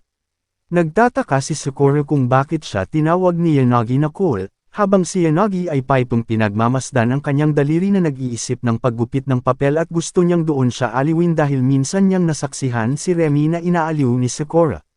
Lumipat ang pag-uusap patungo kay Yanagi, na nag-aalok kay Sakura na bumili ng mga frame kasama niya dahil hindi niya gusto ang kasalukuyang frame ng mga salamin na pagmamayari niya. Sumasang-ayon si Sakura, na siguradong babagay kay Yanagi, dahil bakit may babaeng tatanggi na ay kasama ang gwapong Yanagi. Ang bawat babae maliban kay Yoshikawa, syempre. Ang kakaibang panig ni Yanagi ay sa wakas ay lumabas ng random niyang binanggit ang kanilang mga pangalan na may kaugnayan sa mga puno, na naging dahilan upang si Sakura ay kitang-kitang nagulat doon. Si Yoshikawa ay nagbabasa ng isang libro kung saan ang lalaki at babae ay nagpapalitan ng katawan. Binanggit ni Hori ang pag-alam tungkol sa aklat na iyon, ngunit ipinadala ng kanyang boses si Yoshikawa sa kanyang kamanghamanghang imahinasyon. Iniisip niya sina Hori at Miyamura na nagpapalitan ng katawan, pagkatapos ay sina Sengoku at Iura, pagkatapos ay sina Sakura at Remy, at sa wakas, sina Toro at Yanagi. Lahat ay pinapanood ang tandang babae na tumatawa sa tuwing naiisip niya ito, hanggang sa si Yoshikawa ay nagsimulang mag-freakam tungkol sa kanyang kumpanya hanggang sa banyo na parang ang mga tao ay nagpalit ng katawan. Hindi kalabisan na sabihing tapos na si Toro sa babaeng ito. Nang maglaon, tinukso ni Yoshikawa si Hori na manginig sa pamamagitan ng pagtawag sa kanya ng Kyoko. Umalis si Hori sa silid-aklatan upang bumili ng ilang stationery habang si Yoshikawa ay nakaupo na inip na nakapatong ang kanyang baba sa mesa. Tahimik siya hanggang sa mapansin niya ang pulang pluma at sumigaw. Nakalimutan niyang hilingin kay Hori na magdala ng isa pa. Ang kanyang biglaang bulala sa pagtayo ay natakot kay Yanagi na malaglag ang lahat ng kanyang mga libro. Habang tinutulungan niya si Yanagi, naramdaman niyang sobrang lamig ng libro, ngunit hinawakan ni Yanagi ang likod ng magkabilang kamay nila para sabihing sobrang init ng mga kamay niya. Malamig din ang kamay ni Yoshikawa. Naglakad si Yoshikawa kay Toro at ibinasura ang anumang sinabi nito sa pamamagitan ng pagsasabi sa kanyang mga kamay na malamig. Pinisil niya ang mga ito hindi katulad ng banayad na paghawak ni Yanagi para malaman na mas malamig ang kanyang mga kamay. Pagkatapos ay sinimulan niyang hawakan ang mga pisngi ni Yoshikawa at igalaw siya sa paligid, na tinatawag siyang sakit para sa kakaibang pag-uugali. Ang dalawa pagkatapos ay huminahon, nagpa siya na maglakad pa uwi ng si Toro ay nagmumungkahi na magkahawak kamay lamang upang tanggihan. Habang naglalakad papasok sa gusali ng paaralan, humakbang si Miyamura sa isang scarf. Nakatingin si Sawada ng blanco kay Miyamura, bago lumapit upang kunin ang scarf, ngunit napagtanto ni Miyamura na ang dalawang batang babae na nakatayo sa bintana ang naghagis nito. Bago siya makaalis, hiniling ni Miyamura sa kanya na tahimik na maglakad pabalik kung binubuli siya ng mga babae. Nakakagulat na lumapit ito sa kanya. Pasimpleng tumungala si Miyamura at binibigkas ang mga salita sa kanila, na ikinagalit ng mga babae. Walang kamalay-malay si Sawada sa kanyang ginawa habang si Miyamura ay nakangisi na wala siyang nagawa. Habang naglalakad ang dalawa pa uwi, kinukutya ni Sawada si Miyamura dahil hindi niya alam ang pakiramdam ng walang kaibigan. Kung alam lang niya, tinitiyak ni Miyamura na balang araw ay gugustuhin ng mga taong ito na makipagkaibigan sa kanya nang hindi niya ito hinihiling. Pagkatapos ay binugbog si Miyamura dahil sa pagtapak sa kanyang scarf pabalik sa paaralan. Kinabukasan, narinig ni Sawada ang kanyang klase na nag-uusap tungkol sa pagiging mas palakaibigan niya sa 3 taon. Nakaupo siyang mag-isa, nakaramdam siya ng panghihina kaya pinili niyang tumayo sa malamig na hangin kung saan dumaan sina Remy at Yoshikawa, pinapasok siya. Awkwardly niyang ibinahagi ang kanyang kasalukuyang estado sa klase, nagtatanong kung siya ay kakaiba. Ang dalawang kakaibang babae ay talagang tinatawag ang kawawang babae na kakaiba, ngunit salamat na idagdag na ang pagiging kakaiba ay ayos lang. Pagkatapos ay inaanyayahan nila siyang tumambay at makipag-usap sa kanila kung hindi siya makisama sa kanyang mga kaibigan, na nagpapidama sa kanya na kontento. Nolinigan ni Sawada ang kanyang mga kaklase na nag-uusap tungkol sa hindi paglalagay ng poster ng kanilang art club recruitment sa oras, at ngayon ay wala na silang puwang sa bulletin board. May nagmungkahi na gamitin ang board sa main entrance, pero natatakot ang second years na gamitin ito ng third years at hindi nila ito magugustuhan. Maya-maya, nakita ni Sawada ang poster malapit sa hagdanan, na halos hindi napapansin at masyadong mataas. Pumasok sina Sengoku at Remy nang makita siyang sinusubukang ayusin ito. Inakbayan ni Sengoku si Sawada at hinihiling na hilahin ito. Sa halip na ibaba siya, binuhat ni Sengoku si Sawada habang nilalakad sila ni Remy patungo sa pangunahing pasukan. Gumawa sila ng espasyo sa gitna ng board para dito. Nabigo sila nang marinig na ang 2 taon ay natakot na gamitin ang board na ito. Kinabukasan, nilapitan ng mga kaklase ng art club si Sawada at nagpasalamat sa paggawa nito para sa kanila. Namumula si Sawada sa pakiramdam na casual siyang kausap. Ang dalawang batang babae ay nagsimulang makipagtsismisan sa kanya tungkol sa pagkarga sa mga balikat ni Sengoku at iniugnay sa nakatatanda na may mga butas na nagpapahiya sa kanya. Ang araw ay naging isang palatandaan para sa Sawada sa wakas ay nagsimulang makisama sa kanyang mga kaklase. Nakaluhod si Ishikawa sa lupa at naghahanap ng lens habang patuloy na humihingi ng paumanhin si Yanagi para sa abala. Matapos makalimutan ang kanyang salamin at masira ang mga ito, nagpa siya si Yanagi na gamitin ang kanyang lens at naihulog ito sa paaralan. Sinabihan siya ni Ishikawa na huminto sa pamimilipit at tumayo na lang habang hinahanap niya ito. Lumabas si Sengoku sa silid ng student council, at sa kanyang pananaw, mukhang nakaluhod si Ishikawa sa harap ni Yanagi. Nagulat si Sengoku doon, ngunit ang pagkagulat ay napalitan ng takot nang titigan siya ni Yanagi. Bago lumabas ang puso ni Sengoku sa kanyang dibdib, nagmamadali siyang bumalik sa silid ng student council, natakot sa takot. Sa kabilang banda, ang kawawang Yanagi ay nakapikit lamang upang makita kung sino ito. Malungkot na sinabi ni Hori kay Miyamura ang tungkol sa paghalik ni Yanagi sa kanyang elective class ngayon, na ang tanging pagkakataon na kasama niya ito. Nakatayo lang si Miyamura at nagtatanong kung anong pagkakataon. Ngunit napansin niya si Yanagi na naglalakad pa uwi. Tumawag siya mula sa bintana at bumaling kay Hori para magkaroon ng pagkakataong araw-araw na sinasabi niya, ngunit tinitigan siya ni Hori. Bakit? Pinalo ni Miyamura ang ulo ng kanyang kakaibang kasintahan dahil sa kanyang kasiyahan sa posibilidad na tawagin si Yanagi sa kanyang unang pangalan.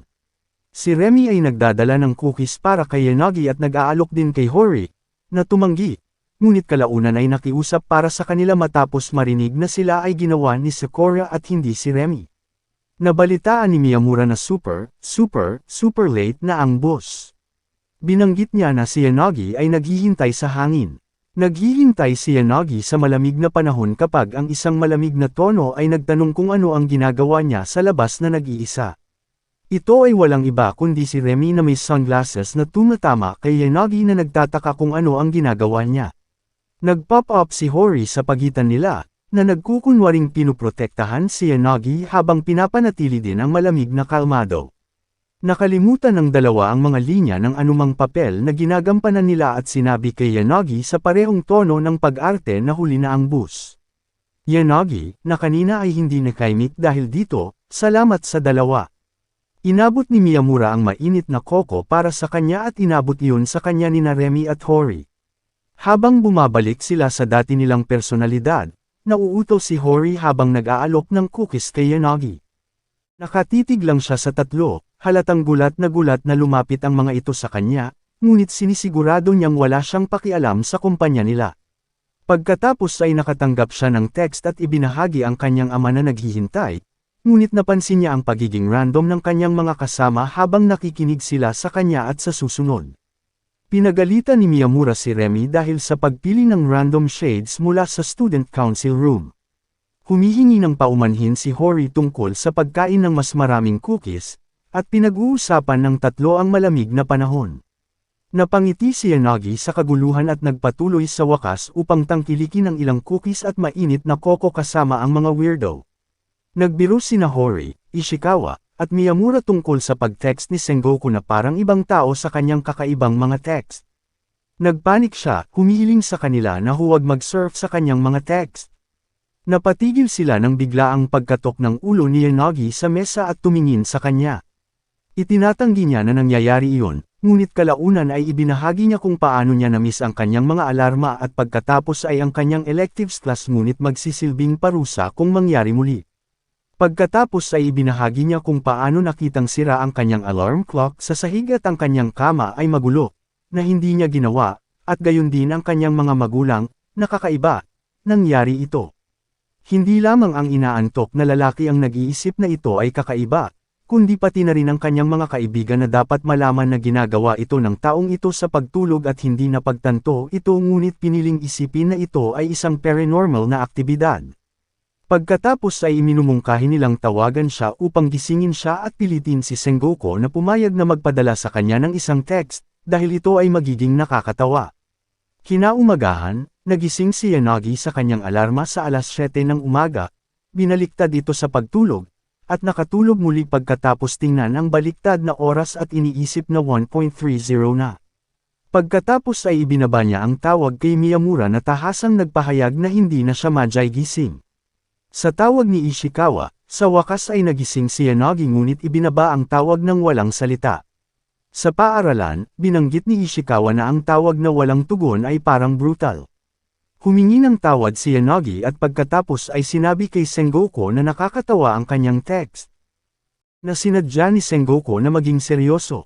Sa vending machine, naisip ni Yanagi na pumili sa pagitan ng ulang o green tea, nang nagulat siya sa boses ni Sengoku sa pag-click para sa isang low-calorie na sports drink. Nagsisinungaling si Yanagi na hindi siya makapagpasya kung ano ang makukuha at ayos lang ito. Tanong ni Sengoku kung bakit ang galang niya sa kanya. Si Yanagi ay casual na tumugon na siya ay casual sa kanyang mga kaibigan, ngunit magalang sa iba pang mga tao. Pag-usapan ang tungkol sa pagkadurog ng puso. Napagtanto ni Yanagi ang sinabi niya sa takot na hindi niya iyon sinasadya. Pero huli na, si Sengoku ay mukhang na-trauma at nasira habang siya ay itinapon ni Yanagi. Pumasok sina Ishikawa at Iura sa silid ng konseho at nakahanap ng isang nakalugmok na Sengoku. Nang marinig na siya ay itinapon, si Iura ay nasa sabik na magkaroon ng pagkakataon kay Remy, ngunit siya ay itinapon ni Yanagi. Napangiti si Ishikawa sa pagkakaroon nito ng mas mahusay kaysa kay Sengoku. Nagpasya si Sengoku na tanggapin na lang ang sitwasyon. Muli sa vending machine, ang maling juice ay napili ng isang biglaang boses mula sa likuran. Sa pagkakataong ito, si Sengoku ang pumipili at si Yanagi ang tumatawag. Sinubukan ni Yanagi na maging casual kay Sengoku, ngunit sinabi niya sa kanya na makipag-usap sa anumang paraan na gusto niya. Si Ishikawa ay nababaliw ng isang masayang Sengoku, habang si Iura ay sinasampal dahil sa pagbibiro nito. Sina Yanagi at Remy ay may casual na pag-uusap kaya nakaramdam ng trauma si Yanagi tungkol sa hindi pagiging madali sa Sengoku. Tila nasa matinding sitwasyon sina Iura at Yanagi habang binato ni Yanagi ng talim si Iura. Ilang siya ay naniniwala na maaari niyang mahuli ito, ngunit nabigo. Bumalik si Gloomy Sengoku dahil sa tingin niya ay nakikisama lang si Yanagi sa mga masasayang airheads tulad nina Iura at Yoshikawa, at kailangan niyang matulad sa kanila para magawa rin iyon. Pagkatapos ay binanggit niya ang imposibilidad na maging katulad ni Yoshikawa dahil hindi siya makakalakad ng maluwag, bumangga sa isang pader, humingi ng paumanhin sa pag-aakalang ito ay isang tao, at pagkatapos ay tumitig sa dingding dahil sa pagiging isang pader. Iminumungkahi ni Ishikawa na maging katulad ni Iura, ngunit hindi rin magagawa iyon ni Sengoku. Nagpa siya si Ishikawa na magpakita ng palakaibigang pag-uugali sa pamamagitan ng pagpapatuloy at pangangilati kay Yanagi na tumawa kasama niya. Nagpa siya si Sengoku na sanayin ito sa Ishikawa. Walang gustong mag-ensayo ng kiliti, ngunit mabuti na lang si Sengoku. Ang pagkakahawak niya mula sa likod ay parang binabastos niya si Ishikawa. Upang gawing perpekto ang mga bagay, pipiliin ni Miyamura na dumaan sa pinakamagandang sandali na posible. Siya fixate sa presidente pagiging isang molester. Sinabi kay Miyamura na sinusubukan ni Sengoku na mapalapit sa isang kaibigan.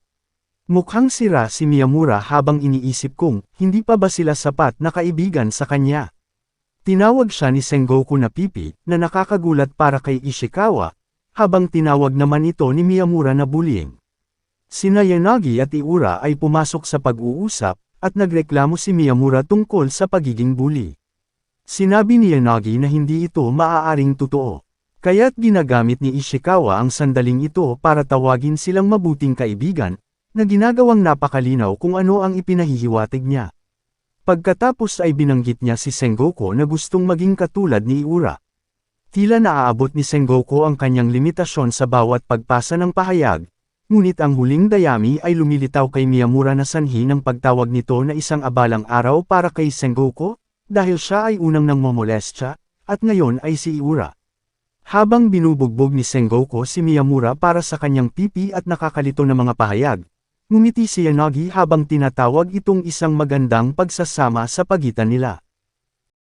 Dalawang batang babae mula sa 3 taon ang gumamit ng pagkakataon upang mahanap ang isang natutulog na Yasuda sa silid ng kawani upang guluhin ang kanyang buhok.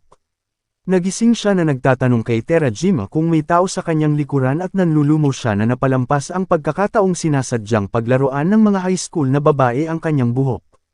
Nang malapit na siyang umalis sa unang klase, sinabi niya sa kanya na may mali sa kanyang ulo. Palibhasa'y hayagang pervert na guru siya, sumang-ayon siya sa kanya at umalis, hindi namamalayan na nagsasalita siya sa literal na kahulugan. Tinali ng mga babae ang kanyang buhok sa 2 pigtails. Mukhang medyo seryoso si Yasuda kapag nakikipag-usap sa klase tungkol sa kanilang mga pagsusulit, ngunit lahat sila ay nakatingin lang sa kanya ng kakaiba. Tumayo si Hori, may gustong sabihin habang ang iba ay sinusubukang telepathically kumbansihin siya na ituro ang hairstyle. Sinisikap niyang sabihin ito ng malakas ngunit hindi niya makuha ang naaangkop na mga salita at umupo muli. Natarante si Yasuda sa inasal nang tumayo si Miyamura. Ang mga mag-aaral ay muling nagpadala ng ilang nakakumbinsi na mga frequency upang sabihin sa kanya ito. Itinuro ni Yasuda ang pagkagambala sa mga mag-aaral, habang ang mga estudyante ay nagsisikap na huwag sabihin ng malakas na siya ang nakakagambala. Si Yoshikawa, na nakatulog sa kanyang alarma, ay nagmamadaling pumunta sa silid-aralan at nabigla sa nakita. Pagkatapos ay humagalpak siya ng tawa, na nagpawala ng sigla sa buong klase, na tinatawag siyang cute at lahat. Nalilito si Yasuda hanggang sa wakas ay ipinakita sa kanya ni Yoshikawa ang salamin. Si Yasuda ay naglakad pabalik sa staff room na inis na hindi niya nagawang gawin ito sa mga babae habang siya ay gising, na kinukumbinsi si Terajima na talagang may mali sa kanya. Hindi mahanap ni Yasuda ang susi sa resource room, kaya sinabihan siya ni Terajima na abutin si Nakamin, ang namamahala sa mga susi. Tinanong ni Yasuda si Nakamin tungkol sa mga susi, ngunit tila hindi niya alam ang tungkol sa mga ito. Nang tingnan niya ang kanyang bulsa, nakita niya ang susi kasama ang susi ng kanyang bisikleta, na inakala niyang nawala siya noong tag-araw. Tila nag-aalangan si Yasuda na hayaan siyang mamahala sa mga susi. Si Hori, Ishikawa, at Yoshikawa ay naglalakad patungo sa kanilang mga guro nang masaksihan nila ang isang grupo ng mga susi na nahulog mula sa bulsa ni Nakamin. Lumapit sa kanya ang tatlo, ganap na namangha sa ginawa niyang magic trick, at nagsimulang magtanong kung paano niya ginawa iyon. Si Yasuda, nagseselos sa ibang guro na nakakakuha ng atensyon, ungol na kaya niya rin. Ibinigay sa kanya ni Yoshikawa ang isa pang susi mula sa lupa, na binawi niya lamang upang mapagtanto na ang susi ng resource room ay nawala muli sa grupo. Si Yoshikawa ay gumagala kasama ang kanyang katas nang makakita siya ng mga susi sa lupa, hindi lang isang set, kundi isang trail ng mga susi na umaabot hanggang Nakamin na naglalakad sa unahan.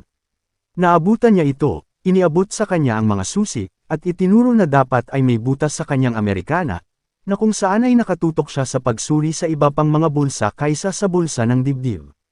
Binanggit ni Yoshikawa ang pagkakaroon ng suwang kit at tinulungan siya sa quote na sinang-ayunan niya. Habang tinatahi ni Yoshikawa ang kanyang bulsa habang nakikipag-usap sa kanya, dalawang tao ang tila nag-aapoy sa selos sa labas ng bintana. Naiinis si Ishikawa na makita ito bilang isang relasyon, habang si Yasuda ay naiinis na nagawa ni Nakamin ang palagi niyang gusto. Si Yasuda ay nabighani kay Yoshikawa na may dalang suwang kit, habang si Ishikawa ay malungkot na hindi siya tumulong sa pag-aayos ng kanyang napunit na mga butones kahit na napansin niya ang mga ito. Itinuro ni Yasuda na si Yoshikawa ay walang anumang pag-ibig para kay Ishikawa, na nagsimula ng isang mainit na pagtatalo sa pagitan ng dalawa tungkol sa pagkakaroon ni Yasuda ng kahalayan na sumisigaw mula sa kanya habang tinawag niya silang pinakadalisay na intensyon. Sa loob ng silid, ipinahayag ni Nakamin ang kanyang pasasalamat sa pabor, habang ibinabahagi niya ang pagkakaroon ng suwang kit para sa isang taong patuloy na nawawala ang kanyang mga butones, ngunit hindi niya ito sinasabi sa kanya, kaya hindi siya nakakuha ng pagkakataong gamitin ito. Pagkatapos ay nagpasya siyang gamitin ang kanyang kakayahan sa pagbasa ng palad kay Nakamin, ngunit sa sandaling hahawakan na niya ang kamay nito, hinampas ni Ishikawa ang kanyang kamay sa bintana. Nang maglaon, sinubukan niyang basahin ang kamay ni Ishikawa, ngunit itinuturo lamang na mahina ang mga linya. Sinabi niya sa kanya na huwag gawin ito ng basta-basta para hindi siya magmukhang kakaiba na makakuha ng mga suntok mula kay Yoshikawa sa pag-aakalang kakaiba siya. Naistorbo sila sa pakikipag-usap ni Iura kay Ishikawa tungkol sa plano nila sa susunod na araw. Tinatawag niya itong guys fun earning dead looks from the two. Kinabukasan, narinig ni Yasuda ang mga nagbubulungan mula sa loob ng silid-aralan, at nakikinig sa kanilang pag-uusap tungkol sa isang bagay na tila bastos. Masaya niyang binuksan ang pinto na handang mag-lecture sa kanila para lang makita sina Yura, Miyamura, at Ishikawa na nakaupo sa harap ng isang malaking cake. Sa staff room, magse-lecture na siya sa kanila, pero isa-isa silang nagka-interes kung saan siya nakatira. Itinuro ni Yasuda na nagkakaproblema sila dahil ang isang buong cake sa paaralan ay tila masyadong marami. Wala nang pakialam ang tatlo sa cake at gustong malaman kung paano at saan nakatira si Yasuda. Iniisip nila kung nabubuhay ba siya mag-isa dahil hindi nila maiisip na mayroon siyang isang normal na kasintahan. Hinihiling nila sa kanya na i-update ang mga ito sa tuwing makakahanap siya ng isang ganap na normal at hindi kawili-wiling kasintahan, habang iniisip din ni Yasuda kung paanong ayaw niyang magpakasal si Nakamin bago siya.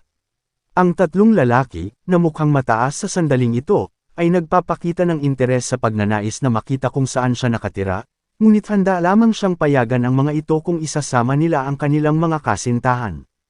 Ang plano ay tila babagsak sa pagbanggit na ito. Sa wakas ay nagtagumpay sila sa pagpapalaya sa kanya ng walang anumang kaguluhan sa cake. Hiniling ni Miyamura na panatilihing malamig ang cake. Maaaring ito ang dahilan kung bakit nakahanap si Terajima ng cake sa specimen refrigerator ng Science Lab. Nagising si Sengoku sa silid ng Student Council ng alas 9 ng gabi at sinubukang buksan ang pinto nang mapagtantong may naglock nito.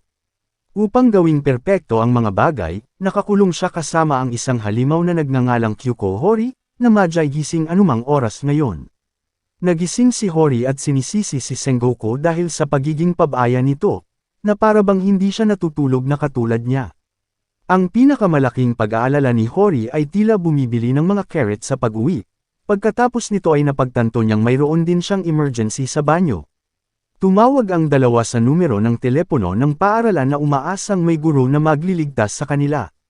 Dumating si Yasuda at nagtatanong kung ano ang kanilang ginagawa nitong huli at naitulak sila habang tumatakbo ang dalawa sa mga banyo. Si Yasuda ay nagtatanong sa dalawa para sa paggawa ng isang bagay na hindi nararapat hanggang sa huli habang itinuturo ni Sengoku ang kasalanan ng naglock ng mga pinto nang hindi tumitingin. Nagpasya si Yasuda na gamitin ang sandaling ito para ilabas ang kanyang pervert na sarili ngunit pinigilan ni Terajima, na nagsabi sa dalawa na umalis na gustong makipag-usap kay Yasuda ng pribado. Kinabukasan, nagulat si Miyamura nang marinig na nakalock ang dalawa at nilapitan si Sengoku na nagtatanong kung ayos lang siya matapos makulong kasama si Hori. Pinandilatan ni Hori ang dalawa na nagtatanong kung ano ang ibig sabihin ng pagpapalitang ito. Ang mukhang traumatized na si Yasuda ay nagpahinto kay Hori na gumamit ng karahasan, na ginagawang makalimutan nila ang kanilang isyu at tumuon sa kanya. Natakot ang mga lalaki sa ginawa ni Terajima habang si Hori naman ay mukhang nahanap na ang kanyang idolo. Not to mention si Yasuda ay pinaamo lang ng isang araw. Pakinggan natin ang pananaw ni Watabe para kay Miyamura. Tila nagustuhan niya ang lumang bersyon ng Miyamura, na nagbigay sa kanya ng isang himpapawid ng misteryo at ginawang may pagkakatulad si Watabe sa kanya. Ngunit hindi nito binabago ang kanyang pagmamahal kay Miyamura. Kinausap ni Hori si Miyamura tungkol sa horror movie na nagustuhan niya, na hindi nangyari. Casual na inilabas ni Watabe ang kanyang telepono at kinunan ng larawan si Miyamura. Habang naglalakad lampas sa kanya, nakipag-usap si Miyamura kay Watabe tungkol sa pagbabasa niya ng misteryosong nobela na ikinatuwa ni Watabe. Inabot niya sa kanya ang nobela, binanggit ito na may mga elemento ng horror, na gusto ni Miyamura. Ang mga puso ay dumadaloy mula sa Watabe sa pakikipag-usap kay Miyamura. Itinuro ni Miyamura na horror ang paboritong genre ni Hori, na ginagawa itong lubos na nakikita sa paraan ng pagkawatak-watek ng excitement ni Watabe. Tinakpan ni Miyamura na gusto rin niya ng horror, na nagpapataas ng mood ni Watabe. Si Miyamura ay napapaligiran ni Sota at Kyosuke nang makarating siya sa Hori household, ngunit ang kakaibang iyon ay mas mahusay pa rin kaysa sa susunod na gagawin ng kanyang kasintahan. Sinimulan niya ang pagsinghot sa kanya at ibinulalas na siya ay amoy Watabe sa halip na Shindo o Ishikawa gaya ng dati. Lumalabas na kumuha si Hori ng mga sample kung paano amoy ang lahat kung sakaling may mangyari na ganoon. Sa halip na ituro ito na kakaiba, nagpasya siyang tanungin kung paano niya malalaman kung sino ang kanyang kasama dahil hindi niya merehistro ang mga amoy na katulad niya. Dahil mabait siya, nangangako siyang ibahagi ito sa kanya at lumalapit din sa kanya kung sakaling manloko siya nito. Kaya, sa susunod na araw, nang si Miyamura ay casual na sumangot kay Irei at Sengoku, Ishikawa, at umalis ng walang salita, ang tatlo ay napagpasyahan na ang kakatwa ay dapat na isang maputi na bagay. Sa kanyang bahay, sinabihan ni Miyamura si Shindo na ipikit ang kanyang mga mata dahil may kailangan siyang tingnan, na ikinagulat ni Shindo na nasa panganib ang kanyang dignidad kasama si Miyamura. Bagamat alam ng lahat na mas malaki ang posibilidad na gumawa siya ng hakbang kay Miyamura, sinisinghot-singhot siya ni Miyamura at hindi pa rin nagre-rehistro ng anumang partikular na pabango at umupong nagtatampo pagkatapos isara si Shindo. Habang naglalaro ng table tennis si Miyamura sa sports arena, magkasamang nakaupo sina Watabe at Ishikawa. Nasaksihan muli ni Ishikawa si Watabe na kumukuha ng mga larawan ni Miyamura, kaya nagpasya siyang ituro na mayroon siyang kasintahan. Sinabi ni Watabe kay Ishikawa na cute na may gusto siya sa isang babae at hindi rin niya ipinapakita na naaabala siya sa pagkakaroon ni Miyamura ng mga kaibigang lalaki. Kaya, sa conclusion, masaya si Watabe na hinahangaan lang si Miyamura mula sa malayo, tulad ng isang kilabot. Isa pa, gusto niyang hawakan siya. Hindi banggitin ang pagkakaroon ng isang espesyal na folder para sa mga larawan at pag-record ni Miyamura sa kanyang telepono. Tinawag siya ni Miyamura para makipaglaro sa kanila. Ang ngiti at alindog ni Miyamura na itinuro kay Watabe ay tila natupad ang kanyang layunin sa buhay, dahil wala na siyang ibang mabubuhay pa. Sa kabilang banda, tila galit na galit si Hori sa muling pag-amoy ng Watabe kay Miyamura. Pagkatapos subukang haburin ang kanyang mga damit, pinili niyang i-spray siya ng deodorizer na nagbabanggit na mas interesado si Watabe sa kanya kaysa sa ibang mga lalaki. Totoo ngunit nakakabaliw din na naisip niya ito sa pamamagitan lamang ng kanyang pabango. Biglang tumalikod si Miyamura at nilapitan si Hori para lang yakapin siya at amuyin. Natutuwa siyang maamoy ang pabango nito, dahil tila hindi niya kayang unawain ang iba. Tila nagalit si Hori upang magsimulang umiyak nang sa wakas ay naisip niyang magiging magaspang ito sa kanya. Kinabukasan, nang maglakad si Miyamura na may bendahe sa kanyang mukha at binanggit na ito ay gawa ng tao na sakuna, alam ng kanyang mga kaibigan na ang lumikha ay walang iba kundi si Hori. Mukhang naayos na ni Miyamura ang hindi paghingi ng tawad sa pagkakataong ito. Pumasok si Hori na may mas maliit na benda, tinanong ang dalawa kung hahampasin niya ito sa likod, ngunit magagalit ba si Hori kung ganoon kagaspang si Miyamura? Noong nakaraang araw, sinampal niya si Miyamura habang naghahanda itong umalis mula sa kanyang damran. Natarante siya kaya tumalikod siya at nontog sa pader. Kahit na tila nakalimutan ni Miyamura kung ano ang dahilan ng away, hindi siya hihingi ng tawad. Tila nangungulit si Hori na hindi siya naabala sa silid ng student council. Binanggit ni Ayasaki na hindi ito big deal kay Watabe, ngunit hindi mali si Hori sa pahayag. Ang mga lalaki ay mapanganib sa panahon ngayon. Iminungkahi ni Sengoku at Sakura na humingi ng paumanhin si Hori kay Miyamura upang huwag itong tumigil sa pag-aalaga sa kanya sa mga hanggal na away na ito. Sumasang-ayon siya sa kanila, ngunit ang kanyang katigasan ng ulo at kaakuhan ay hindi gagawing madali sa kanya ang trabaho. Matapos guguli ng buong araw na hindi pinapansin at nanlilisik ang isa't isa, hindi man lang maalala ni Miyamura kung bakit sila nag-aaway habang si Hori naman ay tila nahihirapang humingi ng tawad. Nagpahiwatig si Yasuda kay Miyamura na hanapin si Hori sa labas habang inilalagay niya ang kanyang klase. Natagpuan ni Miyamura si Hori sa labas na nagsimulang magsabi ng tungkol kay Miyamura na wala nang pakialam sa kanya at napupuot sa kanya na hindi man lang siya hinayaang magsabi ng kahit ano. Nagulat siya nang makitang umiiyak si Hori dahil palaging nagagalit at hindi patas ang pakikitungo sa kanya, kaya sinimulan niya itong panunukso dahil sa pagiyak. Ito ay kumikita sa kanya ng sipa sa kanya dahil sa pagiging mabait pa rin sa kanya. Sinabi niya sa kanya na gusto niya siya para mahirapan siyang kamuhian, na lalong nagpapadrama sa kaswitan nito habang sabay na tinatawag siyang dummy Mura. Pagkatapos ay tinuturuan niya siya na hindi niya kasalanan ngunit palaging sa kanya habang sumusunod siya. Si Ishikawa at Yoshikawa ay tila medyo natakot na pinapanood ang eksena ng walang anumang audio dahil nakita nila siyang sinipa ng walang anumang konteksto. Kinabukasan, unang beses na nakita si Miyamura na nakahudi dahil lahat ng damit niya ay nasa labada. Ishikawa at Yoshikawa, at medyo tapat na sabihin, hindi bagay sa kanya habang si Hori ay magaling sa pagbabago. Pumasok si Iura na nakahudi at humihingi ng textbook. Nasa sabik na makita ang isang tao na may karaniwang estilo, ginawa niyang cool si Miyamura at lahat gamit ang salaming pang-araw na minsan nilang ninakaw sa silid ng student council. Pinaalis siya ni Hori, na nagngangalit sa galit sa kanyang kalapitan kay Miyamura. Si Sengoku ay nagmamadaling pumunta sa kanilang klase sa mga salita ni Iura tungkol kay Miyamura, na umaayon sa kanyang estilo, ngunit naaliw siya nang marinig na ito ay isang araw lamang. Sa oras ng pahinga, sinubukan ni Hori na ayusin ang hood ni Miyamura ngunit biglang naamoy ito kaya nagmamadali siyang umatras. Sa natitirang bahagi ng araw, pinagdududahan siya ni Hori habang nanginginig siya sa takot na hindi siya lokohin.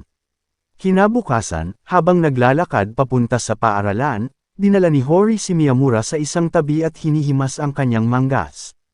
Natutuwa siyang maamoy ang pabango nito, kaya sa wakas ay inamin niya ang hoodie na pagmamay-ari ni Shindo. Sa pagkakataong ito, si Doji Hori ay hindi galit ngunit masaya na amoy pabalik ang kanyang paboritong pabango. Nakahiga si Suwade sa sopa ni Miyamura, iniindayog ang kanyang mga paa, pinapasabi sa kanya ang uri ng mga kulay na gusto ni Hori para sa laso sa mga tsokolate na ibinabalot niya para kay Hori para sa Valentine's. Isang iniis na si Miyamura ang paulit-ulit na humihiling sa kanya na umalis, Ngunit ang rant ni Sawada tungkol sa pagnanais na maging maganda at kaakit-akit ang pambalot ay nauwi sa sitwasyon kay Miyamura, na nagpaplanong hayaan ang tindahan na magbalot nito. Ngayon ay gustong malaman ni Miyamura kung paano magbalot ng mga regalo, ngunit nakukuha lamang niya ang impormasyon pagkatapos sabihin ang mga kulay na gusto ni Hori.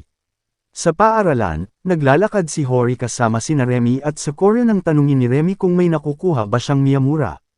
Si Remy ay tila hindi nasisiyahan sa ideya na si Miyamura lamang ang gumagawa sa kanya ng isang bagay at hindi ginawa ni Hori bilang kapalit. Ipinaalala sa kanya ni Hori na ang tanging pagtatangka niya sa pagluluto ng cake ay nagbunga ng nasunog na output. Ngumiti si Remy, itinuro ang katotohanan na gusto ni Miyamura ang anumang gawin niya sa kanya. Naglakad ang tatlo papunta kina Miyamura at Sawada na may ginagawa. Masyadong nasasabik si Sawada na makita si Hori at malapit na siyang magsalita tungkol sa pag-alam sa kanyang mga paboritong kulay at mga bagay na pangregalo nang hilahin siya ni Miyamura palayo. Si Sawada ay abala sa pagmumura kay Miyamura nang lapitan siya ng kanyang kaklase. Tinanong niya si Sawada tungkol sa pagiging kaibigan ng mga ikatlong taon at pagkatapos ay binanggit niya ang pagnanais na bigyan ng isang batang lalaki ng mga tsokolate para sa Valentine's. Sa pag-aakalang may magandang hitsura, tinanong ni Sawada kung Yanagi o Miyamura. Sa negatibong tugon, lumipat ang mga tanong sa Ishikawa at Sengoku, ngunit mas nabigla si Sawada nang marinig niyang binanggit niya ang lalaking minsan ay nagsusuot ng hoodies sa paaralan. Kawawang Aira. Yumuko ang dalawang babae sa gitna ng hallway at tinatalakay ang hindi lihim na dating buhay ni Yura na single. Ang sarap sa pakiramdam ng dalaga na ibahagi ang bagay na ito kay Sawada. Tinanong niya si Sawada kung alam niya kung anong mga tsokolate ang gusto niya, ngunit walang kamalay-malay si Sawada kaya nag-alok siya na hilingin kay Aira. Sinusubukan ni Miyamura na itali ang kurbata ni Ishikawa habang si Aira ay nagmumura tungkol sa hindi pagkuhan ng anumang tsokolate. Itinali ni Miyamura ang isang bow para sanayin ang kanyang gagawin sa pagbalot. Sumilip si Sawada sa silid na napansin ng lahat. Nagtago siya sa likod ni Miyamura, tinanong si Iura kung gusto niya ng anumang partikular na uri ng tsokolate. Pagkatapos ng isang magandang sandali ng pagkabigla, sinabi sa kanya ni Iura na gusto niya ang lahat ng uri ng mga ito at pagkatapos ay patuloy na tumitingin sa kanya na kinakabahan at inuulit ang parehong bagay. Tinanong ni Ishikawa kung binibigyan siya ni Sawada ng ilang mga tsokolate, ngunit si Sawada ay gumawa ng naiinis na mukha sa pagtanggi at umalis. May magbigay ng tsokolate sa mahirap. Si Sawada at ang kanyang kaklase ay may matamis na oras na magkasama kapag pumipili ng mga tsokolate para sa kanilang mga senior crush. Sinabihan niya si Sawada na kunin ang mga tsokolate kung wala siyang lakas ng loob na ibigay ito kay Iura. Si Hori, sa kabilang banda, ay nagpa siya na subukan ang isang bagay para kay Miyamura at pumunta sa eksperto sa kusina, si Sakura.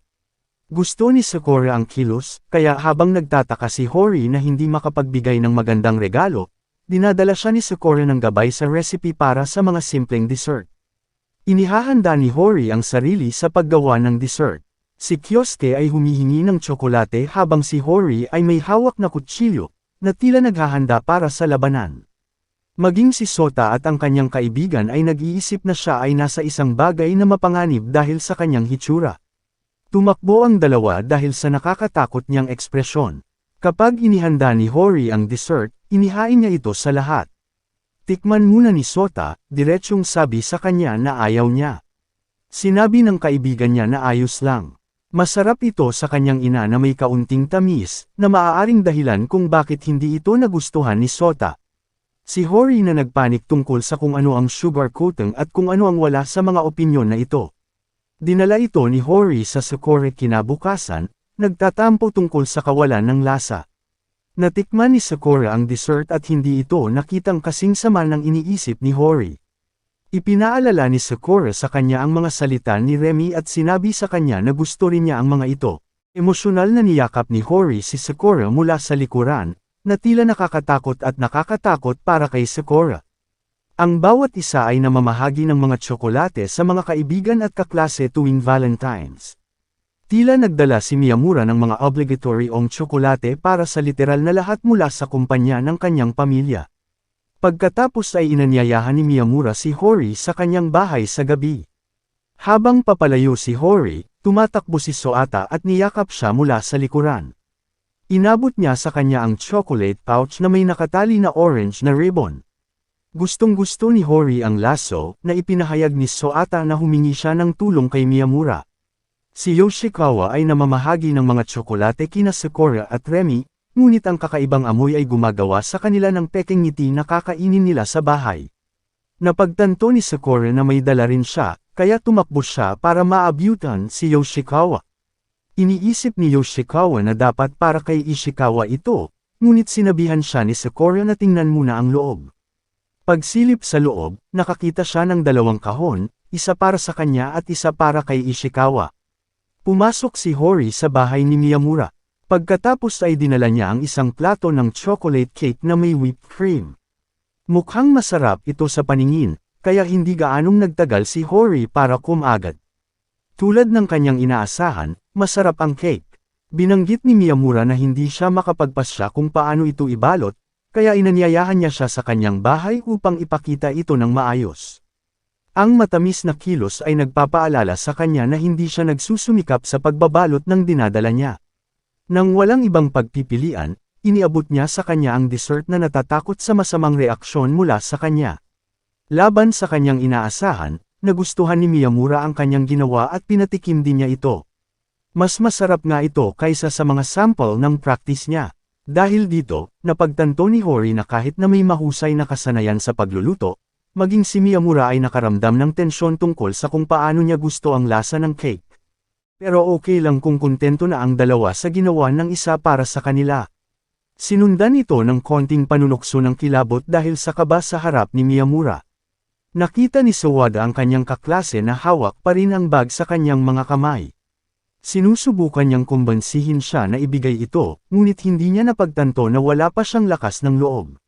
Sinusubukang iangat ang kanyang kalooban, ipinaalala niya sa kanya ang deal ng pagtanggap ng mga tsokolate kung hindi niya ito ibinigay kay Iura. Ang transaksyong ito ay maaaring ituring na isa pang hakbang sa buhay ng pakikisalamuhan ni Sawada. Flashback sa high school life ng paborito kong mga magulang na sina Kyosuke at Koyanagi. Una silang nagkita noong unang taon ay ipinarada ni Kyosuke ang kanyang motor sa isang tagong lote sa likod ng isang gusali ng paaralan.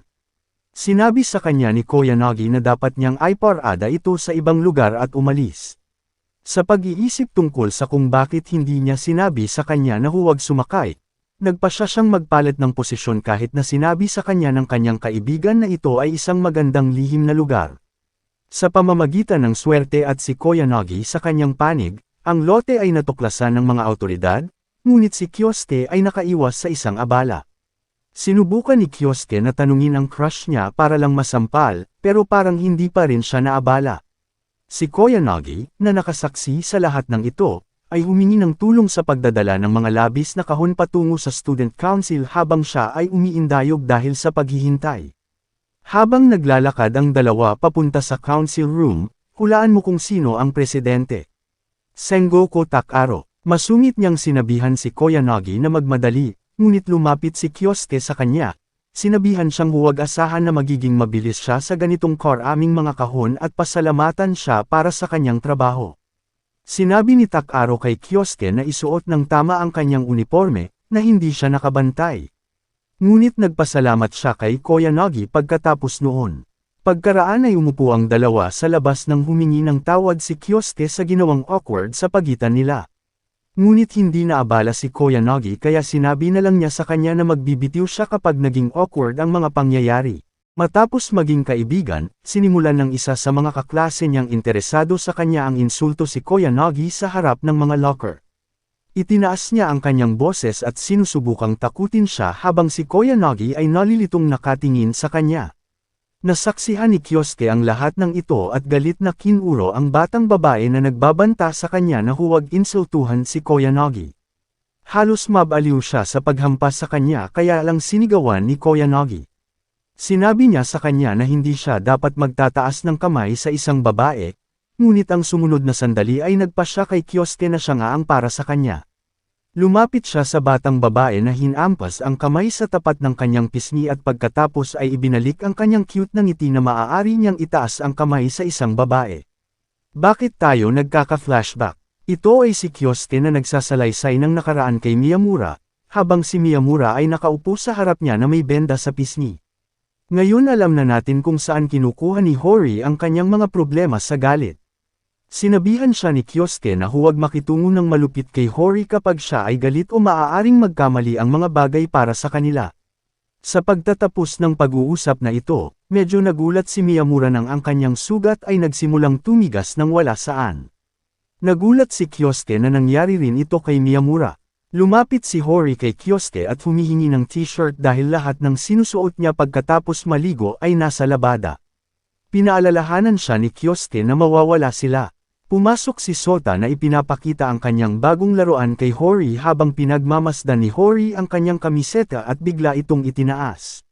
Si Kyosuke ay nabigla sa pag-iisip na siya ay nakabuo ng isang pinagsama-samang kapatid. Well, brother complex ang ibig niyang sabihin. Nababaliw si Sota, na tinatawag itong isang mapaghiganti espiritu. Nagulat si Hori, iniisip kung ang ibig niyang sabihin ay mabangis na hayop. Nilinaw ni Hori na iniisip niya kung kasya ba siya sa kanyang mga damit na ginagawang biro ni Kyosuke na kumain siya ng masyadong maraming mochi kanina, kaya hindi siya makipag-away sa mga ito ngayon. Isinasaalang-alang ito bilang isang pagkakasala at isang hamon. Tumakbo siya upang magkasya sa kamiseta ni Sota habang tinanong ni Kyosuke kung maaari niyang anyayahan si Miyamura. Galit na galit sa pag-trigger, pumayag siya, habang tinawagan ni Kyosuke si Miyamura na nag-imbita sa kanya para sa isang HFW. Ang HFW ay Hori Fashion Week. Pumasok si Hori na nakasuot ng hoodie ni Sota, ngunit sinabi ni Kyosuke na ang kanyang mga hoodies ay sobrang laki, kaya hindi sila mabibilang. Tumakbo siya pabalik para patunayan na kasya rin siya sa isang t-shirt. Kaya't nang pumasok siya sa susunod na sandali na may t-shirt na hanggang kalahati lang ng tiyan niya, nakaupo doon si Miyamura at tinatamasa ang kaguluhan. Si Miyamura, Kyosuke, at Sota ay nagsimulang magpasa ng mga komento tungkol sa kanyang half-fitted na kamiseta, na mas lalo siyang napahiya kaysa sa dati. Si Sota ay abala sa pagguhit sa mesa nang lumitaw si Hori doon na sinisigawan siya para sa paggawa ng gulo. Sumisigaw siya pabalik na lilinisin niya ito, ngunit patuloy itong nagdududa.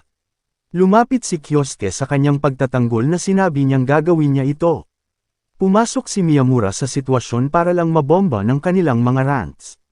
Ang apat ay umupo at pinag-uusapan ang isyu ng mahinahon nang sabihin ni Kyosuke kay Hori na siya ay nasa tabi niya. Pagkatapos ay dinagdagan niya ng panggatong ang apoy sa pamamagitan ng pagtatanong kung okay lang siya maliban sa pagiging maikli. Sinundan ito ng paghiwalay ni Hori sa loob ng kanyang silid. Habang sinisigawan ni Miyamura si Kyosuke dahil sa pang-iinis sa kanya, pagkatapos ay lumabas si Hori sa silid ngunit hindi niya hinahayaang hawakan siya ng sinuman. Ang "Don't touch me" malamang ay nangangahulugang galit na galit siya na kahit si Sota ay tahimik na nilinis ang mesa. Ginulo ni Hori ang kanyang buhok ngunit patay na tingin pa rin at pag-iwas sa dalawa. Nang maglaon, abala sa pagtatrabaho sina Hori at Miyamura nang pumasok si Sota na gustong laruin ang mundo bilang isang kalawakan. Sinubukan siya ni Hori na umalis habang sinisimula ni Miyamura na linisin ang kanyang mga gamit para sumunod. Inilatag ni Sota ang carpet na siyang spaceship at kung sino ang lumabas ay mamamatay. Sa sandaling matapos ang kanyang paliwanag, itinulak siya ni Hori sa carpet. Nabigla si Miyamura sa sadista habang tumatawa at kinuha ang kanyang laruan bilang kanyang kasama habang si Sota ay umiiyak sa labas. Tanong ni Miyamura sa kanyang ngunit. Gusto ni Hori na siya mismo ang lutisin ang kanyang mga problema. Biglang gumamit ng unan si Sota para tawagin itong escape pod at kinaladkad ang sarili patungo sa carpet. Sinubukan ni Miyamura na kausapin si Hori nang sumilip si Sota sa kanyang likuran. Tinamaan ang kanyang puso bilang paghihiganti. Nagulat si Miyamura na natututo si Sota ng kanji ng ganito kaganang hindi niya maisulat ang kanyang pangalan dito. Dahil dito, hinihingal ni Kyosuke at Hori ang kanilang mga tawa kay Miyamura. Papalabas na si Sota ng kusina nang mapansin niya ang lababo na puno ng mga pinggan. Sa paggunita kung paano nagustuhan ng kanyang ina nang tulungan siya nito noon, nagpasya siyang maghugas ng pinggan bilang isang matamis na kilos para sa kanyang pamilya. Pumasok si Hori, napansin siyang naghuhugas ng pinggan, at sinimulan siyang sigawan dahil sa ginagawa niya. Binanggit niya na maaari niyang putulin ang kanyang sarili gamit ang matulis na bagay, ngunit si Sota ay nagsimulang umiyak sa kanyang pagiging bastos at hindi man lang isinasaalang-alang ang anumang bagay bago sumigaw. Pagkatapos ay tumakbo siya kay Miyamura, nakakapasok lang, ngunit naiintindihan ni Miyamura ang sitwasyon. Sinusubukang hawakan ito ng maayos, sinabi niya kay Hori sa napakatamis na paraan na sinusubukan lang ni Sota na tumulong, at nagawa na rin niya ito noon, kaya dapat ay sinabi niya ito ng mas maganda. Pagkatapos ay tinitiyak niyang naiintindihan din ni Sota ang kanyang pag-aalala. Nagulat si Miyamura nang magsimulang umiyak si Hori sa pag-aakalang bastos pa rin siya. Si Sota ay nagsimulang umiyak na ikinagalit niya ng kanyang kapatid. Ngayon si Miyamura ay may dalawang kapatid na nakakapit sa kanya habang umiiyak. Pumasok si Kyosuke, tinawag itong masaya, tumangging magpakasawa, at umalis. Sa silid, pinatahimik ni Miyamura si Hori sa pag-aakalang siya ay masyadong malupit, ngunit sinabi sa kanya ni Hori na hindi niya ito gusto kapag wala siya sa kanyang panig.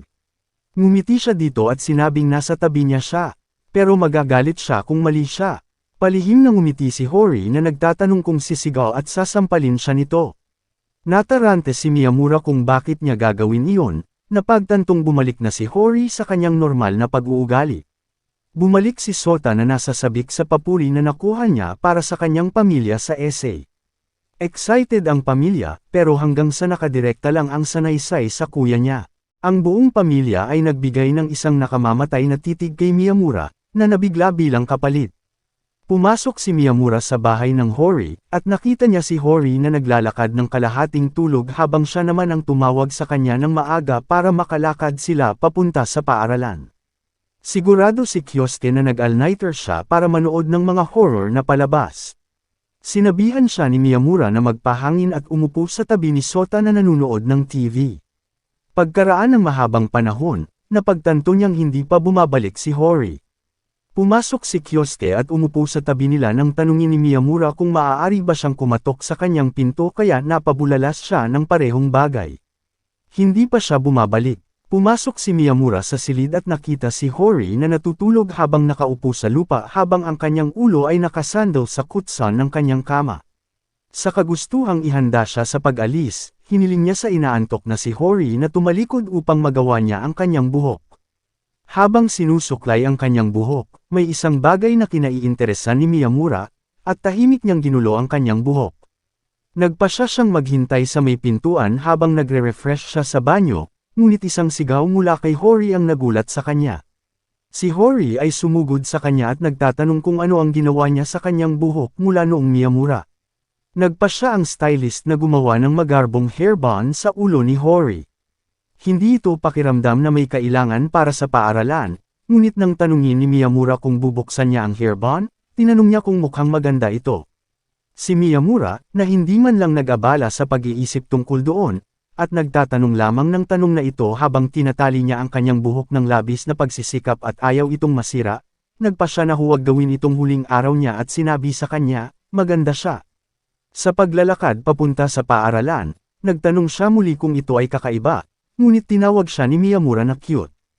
Habang namumula si Hori dahil tinawag siyang cute, ipinagmamalaki ni Miyamura ang kanyang sarili sa paghahanap ng kanyang nakatagong talento sa pag-istilo ng mga band.